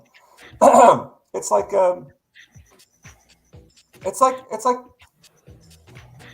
when you're writing a book or a story, that story needs to be told because it's a special moment in the history of this universe. You know what I mean? It's at one point, and it's like a picture too. I know. I'm like, sorry. I know. Bruce is like, sorry. Something in my throat. Go on. No. It's kind of difficult to explain, especially when you're spending so much time on the background and everything. You're thinking to yourself, is this really necessary for me to do this much work for this picture? But then you realize you ask yourself, okay, and I'll answer this. I do ask myself that, but I'm so into the picture itself. It's like the whole scene is playing out in your head as you're drawing this. You're just captured one scene of something that's probably much bigger. You probably just captured one moment of a bigger scene that's playing out. But for a picture, that's what it is. It's that one moment that's so unique and it's so special that it deserves to be portrayed through your art. You know what I mean? And it doesn't feel like it's forced. It feels it never feels like the expression is forced. It feels like it's just try to make it feel natural. It's like you just caught her in that moment. Well, every time when I'm doing a picture, like for this, I had no idea I was going to be drawing this. It just happened, right? But as I'm drawing it, I'm making the story as I'm going. Yeah, exactly. I'm creating this world, and this is that one point in that story that has to be portrayed. It's a very critical, decisive moment in the story that something big is happening, and that's why it's Or even it's just something that's just as mundane as this, where it's just bubblegum just walking through a public space. Yeah. Well, I accused Makini yesterday on stream that we're going to find in about 130 years his book, and it's going to be photos of him and bubblegum and their kids. Did you mean drawings of that? Like, dude, there's an ancient story about an artist who, he sculpted out the perfect woman and fell in love with his own sculpture. So be careful. Oh man, calls it Mona Lisa. Exactly. I think I might have met that. I went to that artist studio. I did a study abroad in Italy for a month on my last year of college, and we went to, what was his name? Oh my gosh, I'm forgetting his name. We went to a sculptor's studio. He was very active during the 1800s, mid to late 1800s. And he's done so many sculptures. I think he's even done stuff for the White House, but he's based in Italy. And he did like sculptures of Venus and many of the Greek goddesses. And I was like, if this was my creation, I definitely would have. I wouldn't have left the studio. Yeah, exactly. Right, and you moved it up. And I cough. The thing is, I cough and I joke about that just because, like, there's something I want to get off the ground. Yeah. That I'm just kind of keeping it low key until I have something that's tangible. That's kind of my thing. Is I don't want to just like throw something out there immediately. It's just like something off the ground, but it deals with something. It deals with a specific kind of art that I draw that I do well in. It just doesn't get as much attention as with the girls I mainly draw. Excuse me, people love good car art. Yeah, I have a proficient in vehicle art. Yeah, I can do vehicle man, art. I used to do vehicle art when I was little. Yeah, it's I can do. I car envy art. you, man. I envy you. That's something I need to work on. Big time. Either way, he's really good at drawing a bumper. It's We want more Pixar moms. You Pixar know, moms, I say. You know, back in the day, I really would have said, Makini, you need to draw for Heavy Metal Magazine. And as time went on, Heavy Metal Magazine started to really lose that chrome off the finish. But his artwork actually reminds me of its heyday back in the early 90s, late 80s. Yep. And no offense, don't take offense to this, but seriously brand your own art and make it something that all of these people from Heavy 20, 30 years ago can go to and be like, this is how it should be. Because I could guarantee you there was somebody living around Da Vinci or not Da Vinci, the great painters of that era. And 10 years after those guys had stopped doing their works, there were people trying to do this new style of art, and it didn't survive. You know what? The great Renaissance Italian painters' art survived.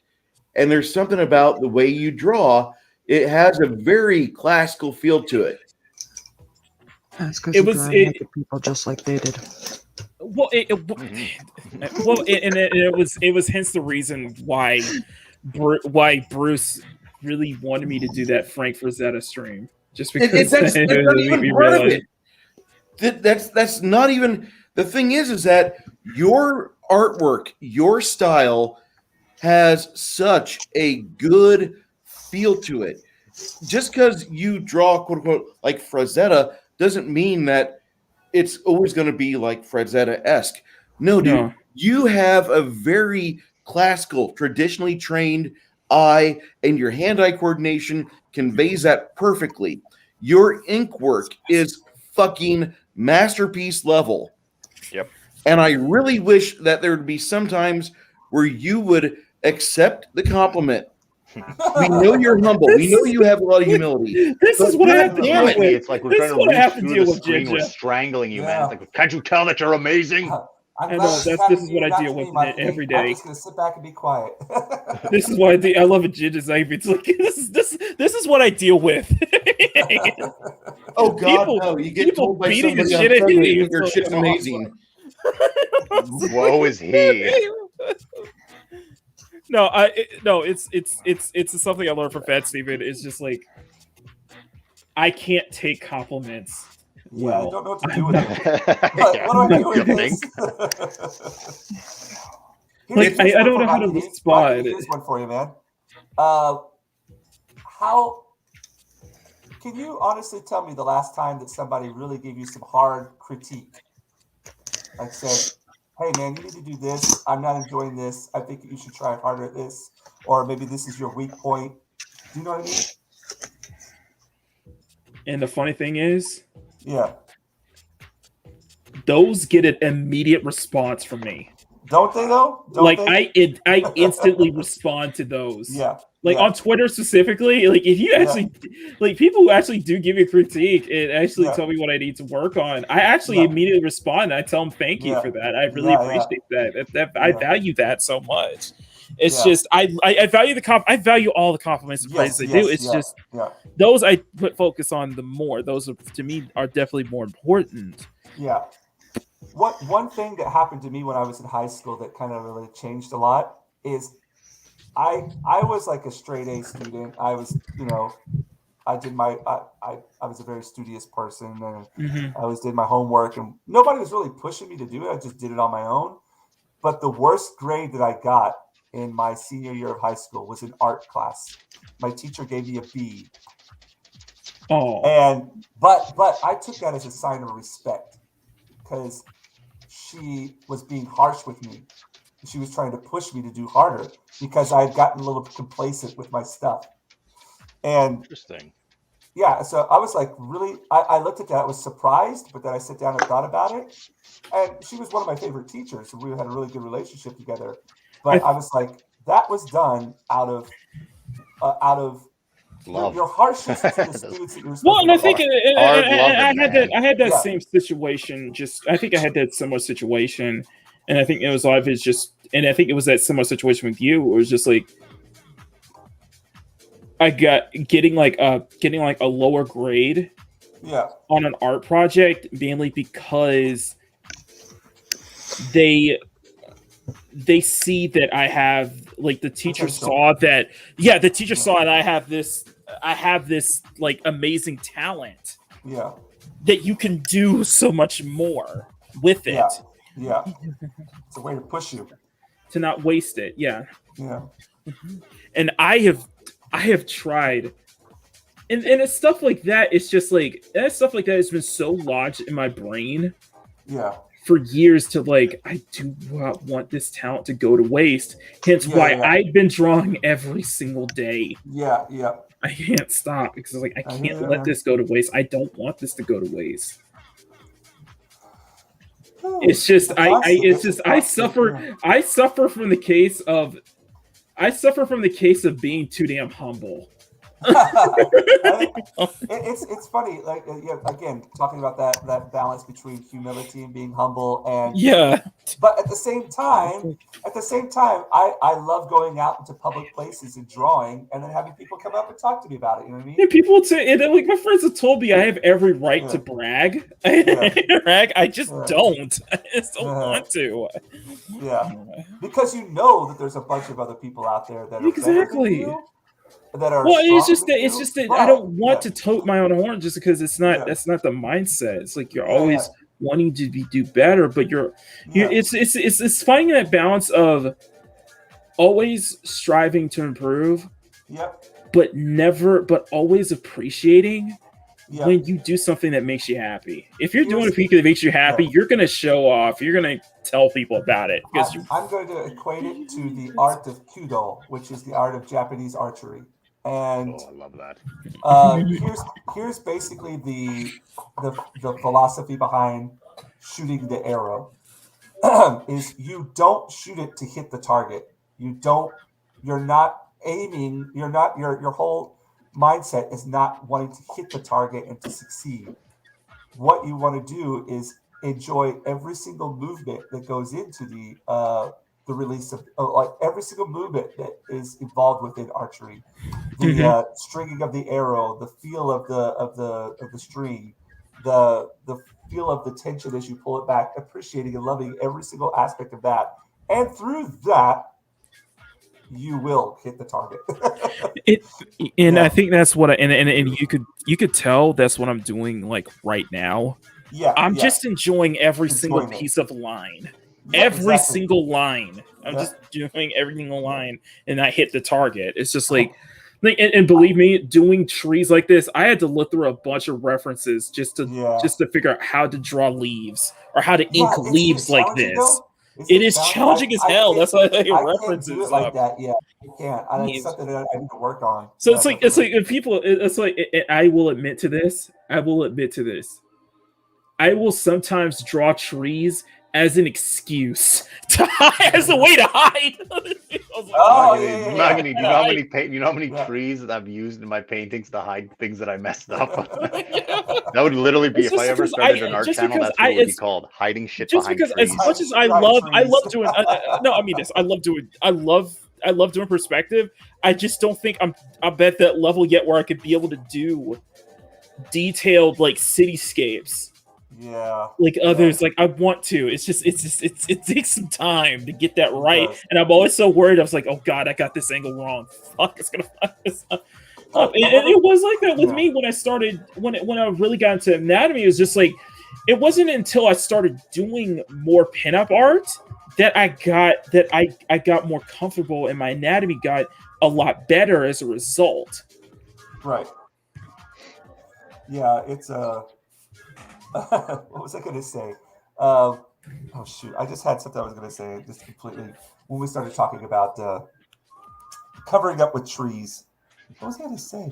It's too early in the morning. I'm forgetting things. Yeah, I'm careful. an old man. You're in a time different is time it? zone. What time is it for you? It's 6:40 right now. In the Okay. morning. Okay. Yeah.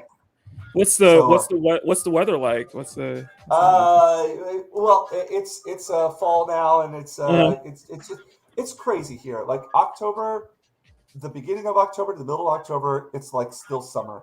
And in Japan, they say there are 4 seasons here. I'm gonna say it's 2.5. Not like Canada. Spring and autumn are like a couple of weeks, and then all of a sudden it just gets freezing cold. Right. Yeah. And then like for spring, you got a couple of nice weeks of weather, and then all of a sudden it's hot and humid as hell. I look forward to like that. I look forward to that. So it's like that beginning of spring. It's like that. It's that little week. It's that little week, like the last week of February, and the first week of March. Right. The reason is because where I live at, I actually have a cherry blossom tree outside my house, and we have cherry blossom trees that bloom in that week in the park. And I always have to take a picture of that because I'm like, oh yeah, the cherry blossoms, man. They're an icon here. Yes, they are. When you guys see cherry blossoms, you guys see probably other things than I do. I see cherry blossoms and I think of Kasumi spinning around. Oh, dead or alive. You're welcome. Oh my god. Yeah, it's an amazing feeling. It's Old crushes die hard. Oh, crushes die hard. Exactly. It's like, man, you guys are. Oh, Grumpy said Can I this. ask a question here? What? Yes. I'm gonna give you my anime experience. Oh boy. Oh boy. I was never a big, like, when I was a kid, I loved Voltron. I loved Robotech. I like, I watched those, of course. And then when I went to Osaka for my study abroad thing, I got back to the university, and I was out of the loop with Japan. See, I was like desperate to find a way to get that contact with Japanese again. And I saw one of my art friends. He was like, "Yeah, we have an anime club." Anime what? Anime club. I was like, "Oh, okay. You should join it." And I did. And I was like, "Okay, I'm not into this as much as everybody else, but it's a good way to meet some nice people and practice my Japanese." And that was after the first year. And then after the second year, I ended up being like vice president of the club. I was like, "What's going on here?" I feel like that's a plot line. I feel like it's like you're ascension. Holy smokes! Like outsider to class president. And then I remember spending time. My friend, he would do subtitles for they had all these big computers in the lab. And I was spending hours with them. We're working on subtitles and stuff together. And doing fan subs, right? Oh. Yeah, fan subs.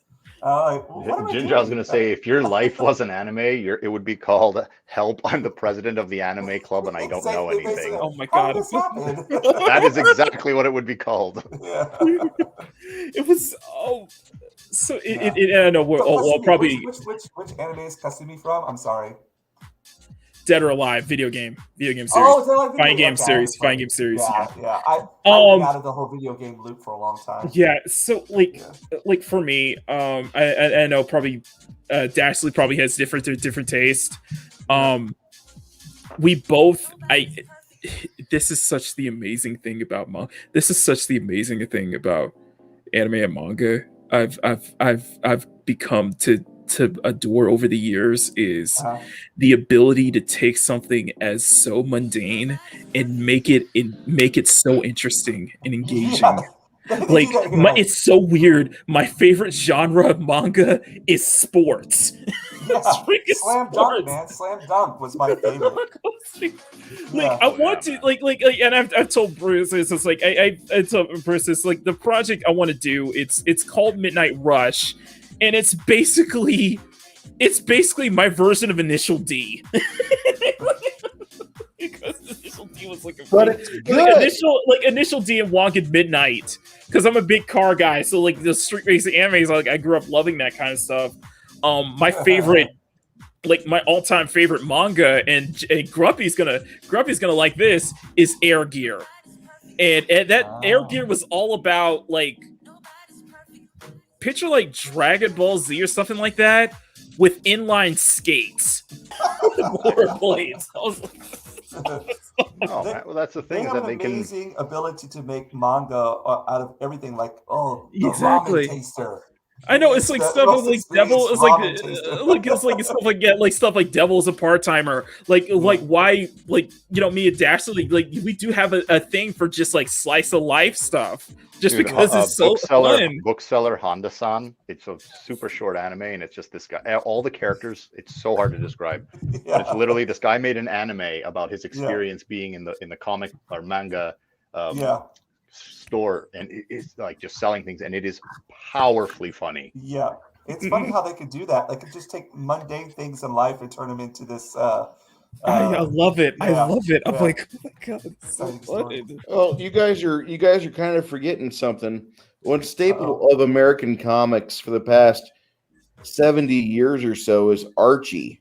Yep, Archie. Yep. It is possible to have a narrative that is just about regular mundane people in slice of life vignettes, and put it out as a 32-page color comic every month. Hey, Grumpy's got one. Grumpy's like, I love Air Gear, and Grumpy said cooking manga. Crazy too. It's like, oh yes, yeah, that took off. Stuff like food wars and such like that. Yeah.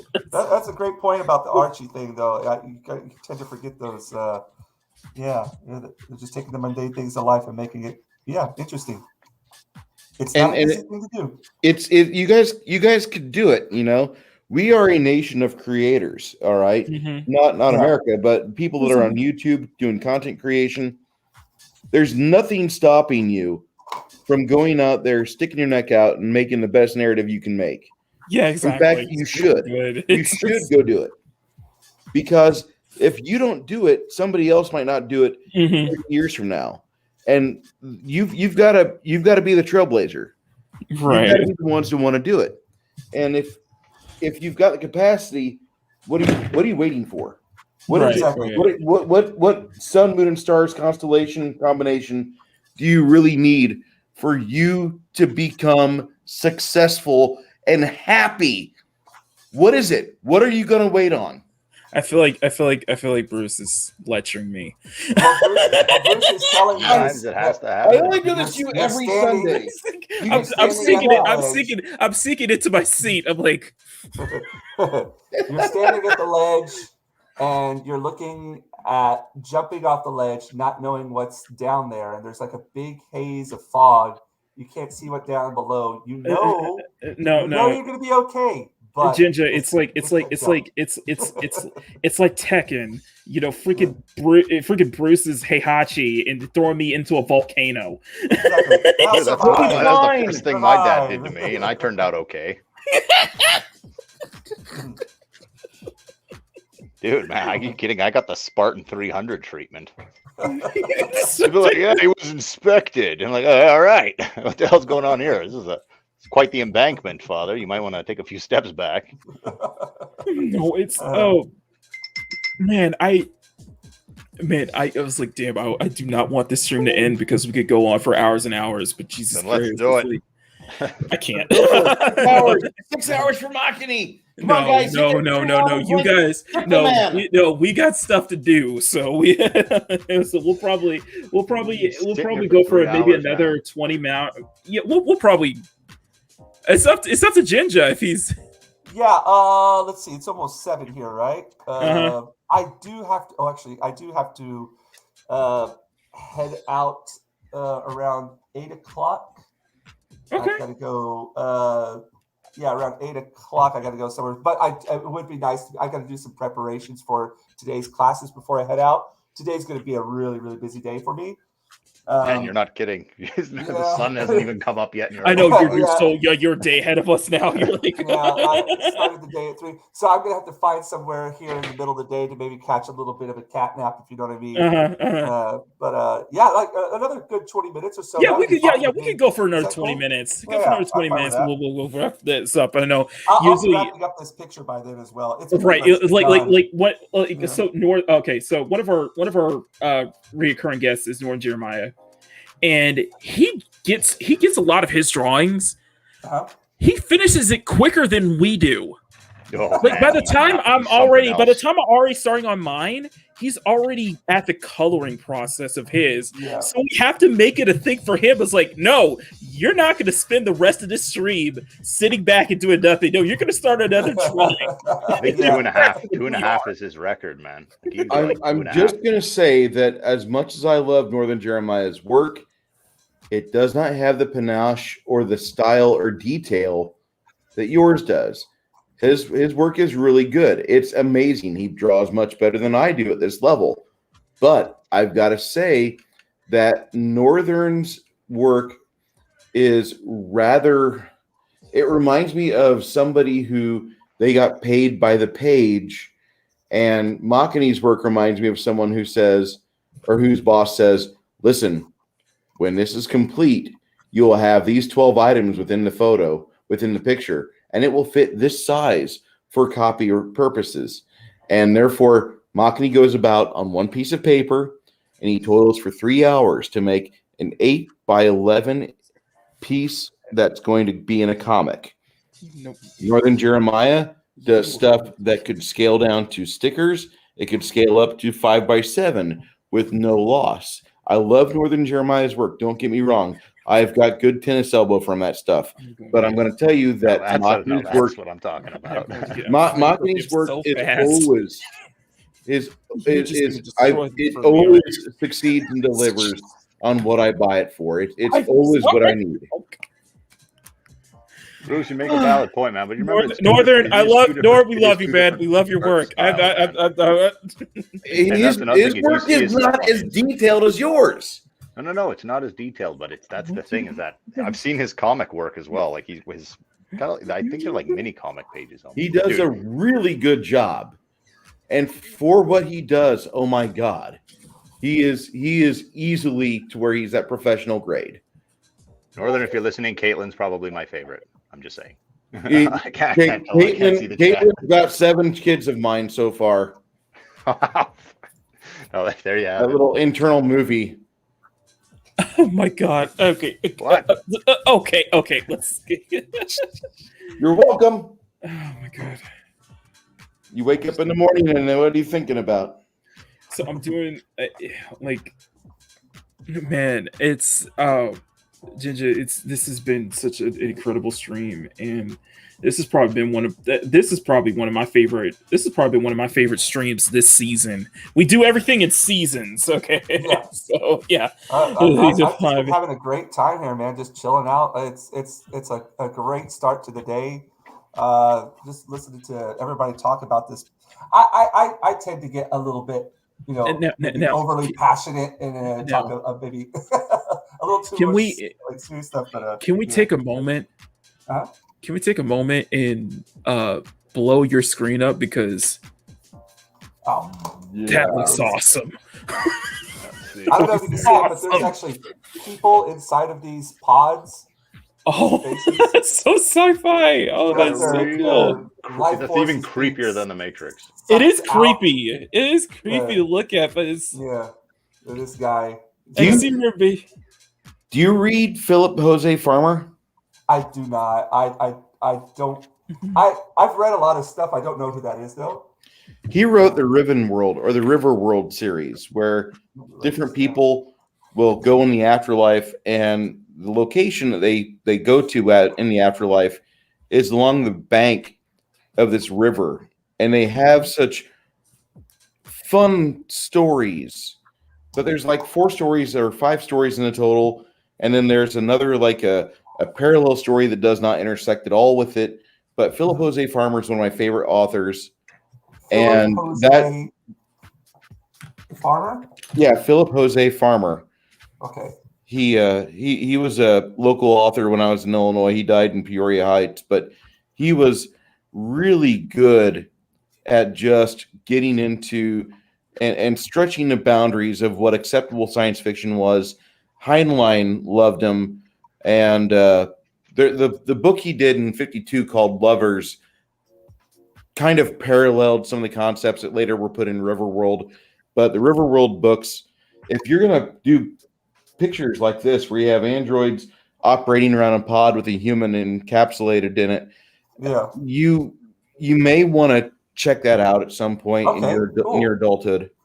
What was that called again? River World? Yeah, Riverworld. It's a series of books by Philip Jose Farmer. The Wikipedia will actually tell you where you want to start off at, but it kind of is. If you like the Matrix and want to go on further story threads like that, perfect book. All right, perfect book that series. Sounds really interesting. I'm always on the lookout for something inspirational and nice. So I think I've heard this name before because I'm always doing searches for like great science fiction books or authors or stuff like that, and I think that name has come up around the world, like around the way. So I'm gonna have to check that out.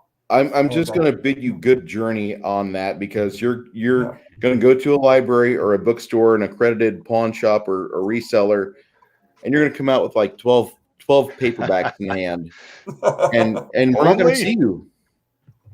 You're going to be gone for about 6 months, and you're going to come back, and your artwork is going to be like this next level stuff that it will boggle the mind. It'll be like in late 70s, early 80s when Neuromancer came out and nobody had ever heard of cyberpunk before. What's this? And it's the new level of sci-fi, the transcendentalism or transhumanism, that kind of the birthing of the new sci-fi era. And you could get into that.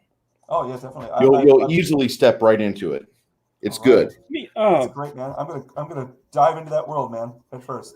Okay, I know we're gonna wrap it up real soon, but one more topic I want to get to Jinja, and I think it started with Mads getting me into this. But what do you follow? Are you subscribed to any art channels on YouTube? Okay, art channels. Oh man, not especially. I mean, I've subscribed to EBSs and some of the other comic book artists that I've seen throughout, like yours and other people as well. It's weird. No, I really haven't gone that far into that as much as you have. Okay. But I tend to just I'll look at like I have like the hashtags on my Instagram and Facebook and stuff, and I have all the artists that'll pop up from that. Okay, I want to recommend. Okay. Yeah. Okay. I just figured if you wanted to just like if there's some art channels you want me to recommend you to check out, if there's something you would be interested. If there's anything you recommend, I would love to check it out. I got a couple. And one of them is some are bigger ones, some are smaller ones. One of them, the first one was the one that Mads Mama Bear recommended me to, and that is, let me pull up the chat. Let me pull up the video here. And that is Huda-chan. Huda-chan. She has 853K subs, but I'll just show some of her stuff, and I know Mads is probably gonna giggle about this. Yeah, this was one that Mads recommended me to check out. I love her stuff. She's a huge artist on the channel. Yeah, she does a semi-realistic style watercolors. Oh, hey, look at that! That's absolutely beautiful work. Wow. Yeah, that's really nice. That's one.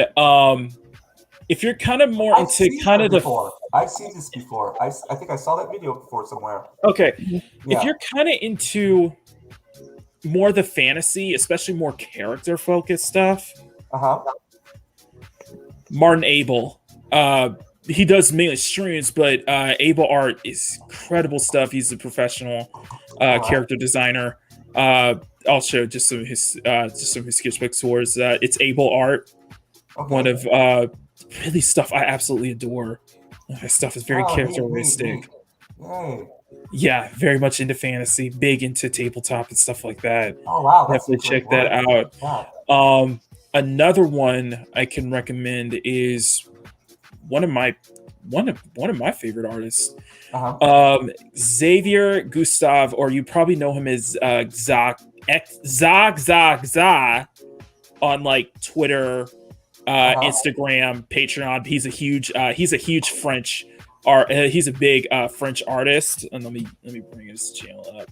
He doesn't post up here because he's always processing stuff, but this is some of his stuff. It's very cute, but it's amazing, downright amazing stuff. You probably saw some of this. I know this already. Yeah, it's one of my favorites. So yeah. He's big on Patreon. He's big on Twitter, Instagram. So there's a lot of big artists that I follow. Makini, was he the guy that did the Chun-Li Cammy prep fight? Yes, he did. He did that. That's an iconic. That is iconic piece too. If you have that one, put that up on screen. Let me look that up. It's so good. Don't dox yourself, wiener. Who are you talking about, Shadza? Right here. This one right here is fucking incredible. Yeah, it's an iconic piece too. If I can get it up there. Come on, computer. Do it. Right there. I love that picture. I love it too. That's great. So yeah, it's just a lot of big. Let me see if I can find some other ones. Shit's going down. You better believe. Yeah, no, it's iconic. It's like such a huge big piece. Let me see if I can find some other ones. Well,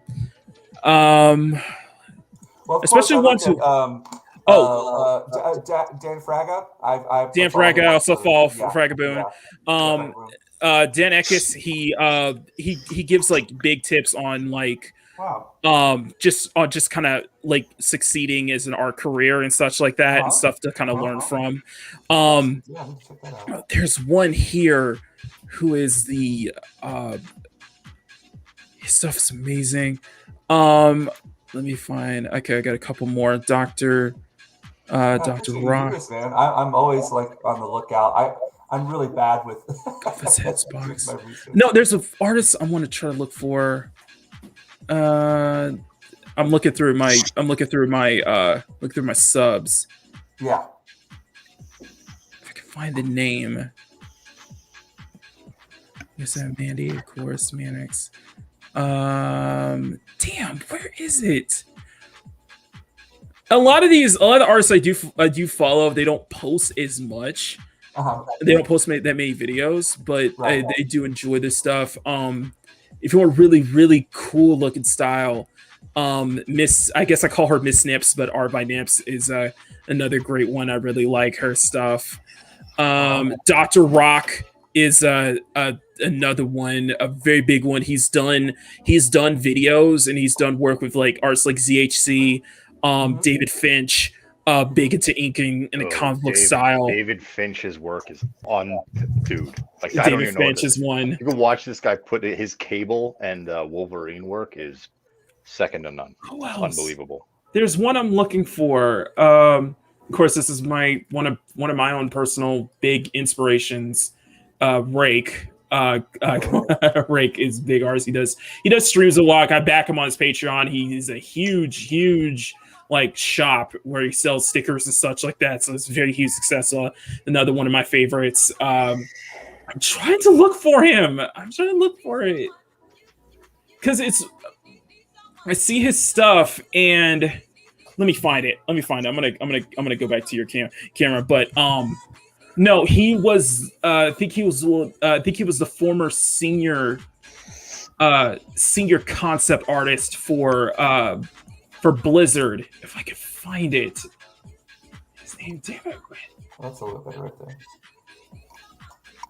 I follow so many freaking people. I hear you there, man.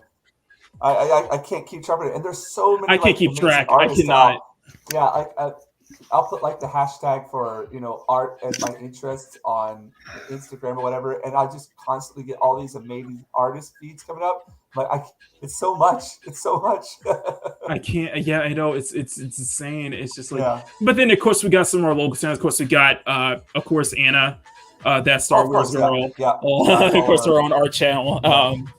Of course us here, Mads, Rosetta, our channels, Doris of Dory Jones Labors of Love.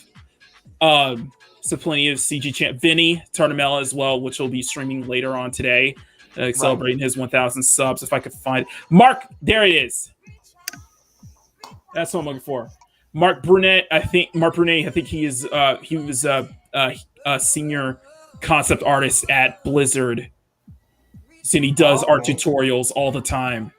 So stuff to look at stuff. He does art school and stuff like that. So yeah, just like plenty of like artists to like.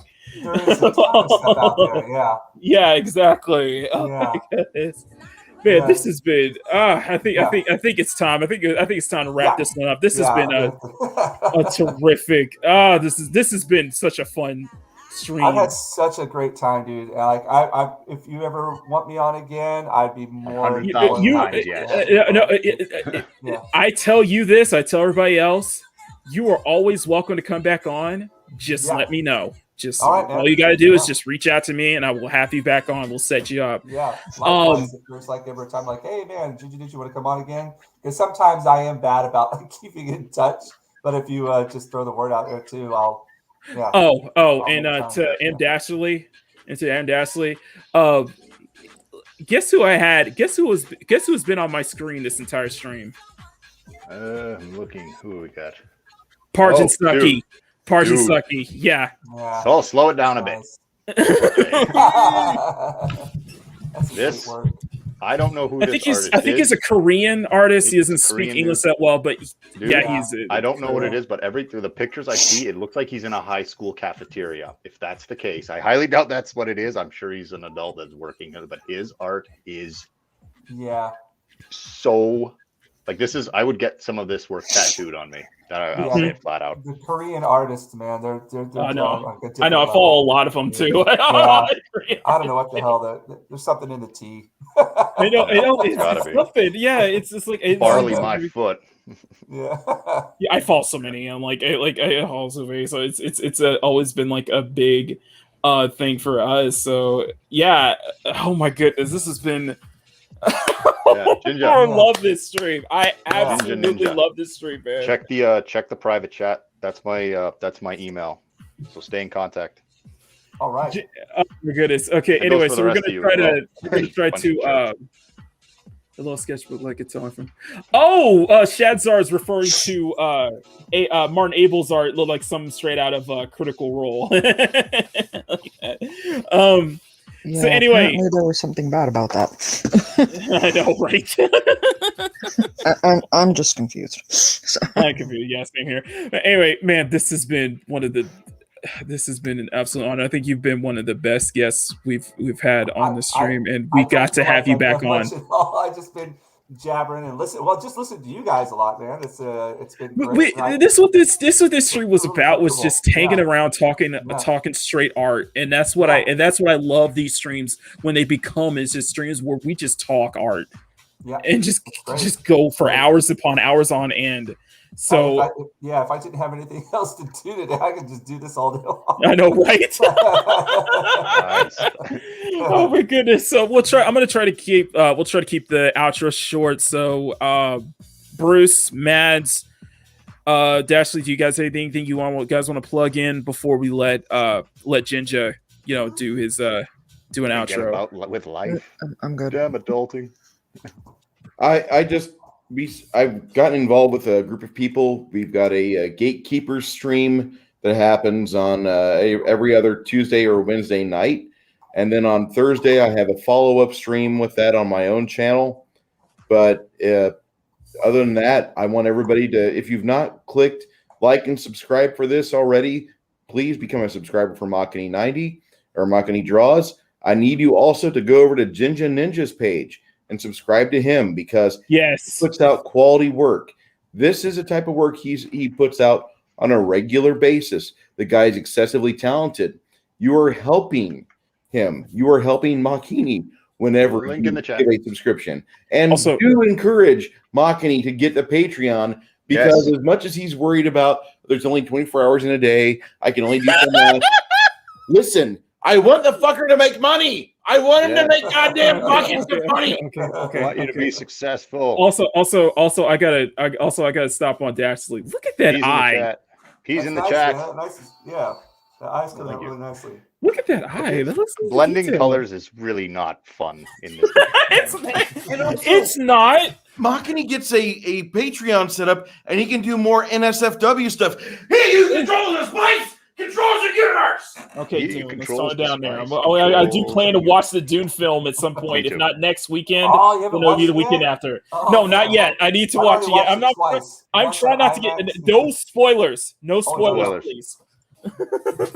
There are words. Yeah, Ninja. No, it was awesome, Matt. Seriously, it was great talking with you. Your art is freaking outstanding. And like I said, you contact via email and Makini as well. So that way, because using YouTube to contact each other is Exactly. not it doesn't work. No, I send links out to either Twitter, Discord, or Instagram, wherever you guys are, so I can reach out to you. If not, that doesn't work, then I have an email address, so you guys can just reach out to me there. I gotta say something to Dashley. Your blending is actually really good. I know it's it's tough, especially I'm doing blending it with markers, and I know Mads probably has experiences with blending colors as well. it's tricky. Tricky. Oh It's very man, tricky. Maki? it is. Yes. Phrasing. What? What? What? Tricky. You're What, talking blending? about blending colors. Phrasing, honey. Oh, stop it. Oh, Okay. All right, Jinja. It has been an all right. honor, sir. It has Yeah, been man. an absolute honor. This has been such a blast. You've made this this has been one of the funnest Sunday afternoons I've had in a while. I really appreciate it. Like again, I did it before I came on. I was just like, man, Makini Lives is actually come onto his stream. I'm humbled and honored. It was surreal at first, but then after we just got talking, it's like, man, we're from the same angle here. You know what I mean? Hopefully, hopefully you're the first. Uh-huh. You're the first in us, because I do want to get back to bringing guests on, especially bringing other artists on the Sunday shows. Yeah. So hopefully you're the first. First of many. First of many, and I hope this kicks off well for you. And again, appreciate all of the everybody here on the stream. Just great all around. Great compliments. Great comments. People out there in the chat really appreciate all of the coming out here and checking it out. And right now, I'm working on I don't know if it's time for me to do a little bit of spiel or anything. Or, yes. If you have anything you want to plug, other than that, where Dashley Grumpy are already putting your. I'm going to put it in the private chat. I'm actually. This is the first time I've really publicly gone out and promoted this. When I went to the meetup in Vegas, and I did a lot of work for that. So I'm working with a guy called Until the End, and we're making a comic. And I did like these cards for what you would call it. Okay, I subscribed. All right, you subscribed. So this is I just made a promotional video. We really haven't got a name for the comic book. It's a Western theme, but I made a promotional video for the Vegas meetups because I want to start pushing this. So I put a link for it in the private chat. Okay. I know. Just to be sure, are we allowed to share the link? Are we allowed to? Oh yeah. Okay, because I'm putting it out right now. Right now. On my business, I made these kind of like cards into business cards. So the whole theme was like a Western theme. So I've got like an ace, and then on the back here, there's a QR code from the Jinja Ninja and Until the End. And the QR code takes you to the YouTube page I gave you. There's only one video on there. I want to. We're trying to get this in motion. Can you show that? Can you show that again one more time? I did blow you up full screen. I just wanted to show you that. Right there. Look at that. You could totally do like a series of playing. You could totally do like poker cards, like a whole deck. This is an ace. I I've actually got a model that works with me. And then there's all these conflicting characters. Like there's the Queen of Clubs and the Queen of Spades on the same side. Okay, for real, like Rosetta, she's been prompting me to do like playing cards. Yeah. They're fun, man. They're fun to work on. So I've made a series, not like a whole series of them, but just like with the characters from the book. It's really at this beginning stages, but I'm trying to push it more and more. The more I like, put it out there, the more work I know I have to do for it. You know what I mean? And we want to get this into publication. Grumpy is asking, where can I get a deck of those? I made the boxes and everything. This is all like. Oh my god! I got it printed out. I designed like on the box. There's this is the box, and on the bottom, the box has got the QR code and everything as well. Yeah. So it's a project that took me a little bit of time to. I want to put these up for sale. I just want to give them out to people. So yeah, it's like you, man. It takes a lot of work. It takes a lot of time. And, it totally does. There's only 24 hours in a day, and I feel like I need 32. Yes, the thing. It's not enough hours in a day. Yeah, okay. Yeah. So Grumpy's like now. Yeah. Good this now. is what I just put together as well. Each of the boxes has like different characters on the back. It's a fun project to work on right now. So yeah, that's what I've got in the works. Yeah. I got one more. Now. I got one more. No, I got one more artist I got to share. Okay, one more, make it quick. The man has a life. I know. No, but he is a big one. In his work, you may have seen his work before, but his work is stunning. I backed a Kickstarter of his he had custom playing cards. He had a huge art book, and is it Kool? I think I'm thinking of a different artist. Never mind. Okay, I'm thinking of somebody different. But here's one more I want to recommend you, and that is W. Lop. Oh wow! Look at that. Yeah.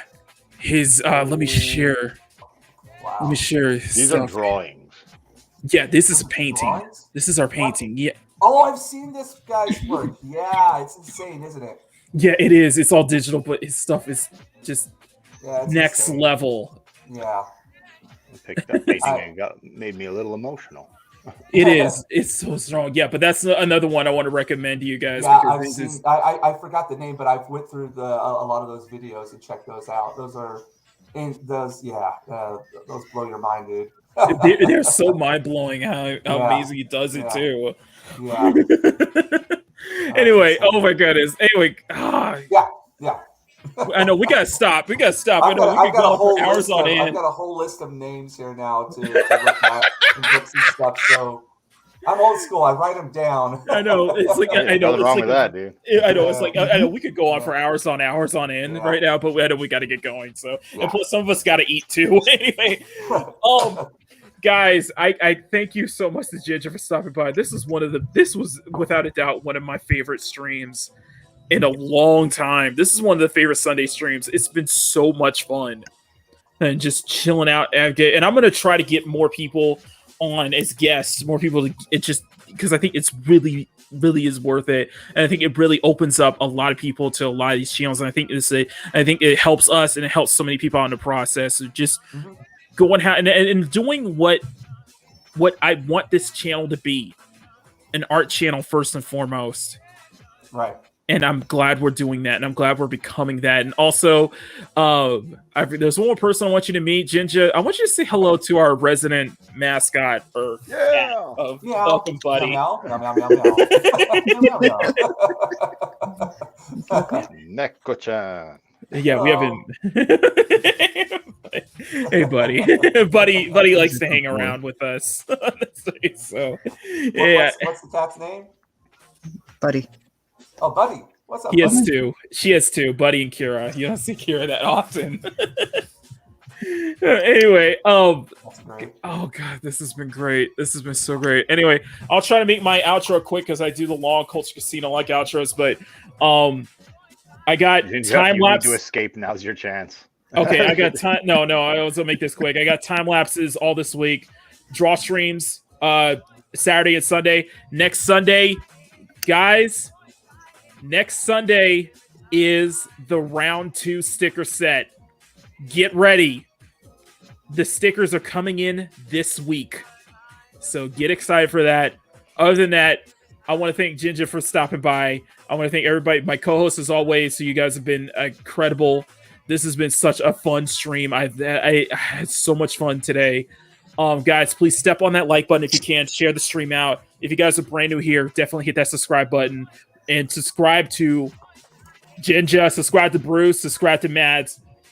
Subscribe to your favorite artists too. If you guys have a favorite artist, and subscribe to them, more art content and just more to the world. You guys have been incredible. So that is it from me. I will see you all next time. I am Makini 90, and we'll see you next time for another video or live stream. So until then, enjoy the rest of your Sunday, and much love, everybody. Much love. Take care, everybody. Woo. Let me play making my freaking outro. Hang on. Give it time. Give it time, guys. Sorry. All right, there we go.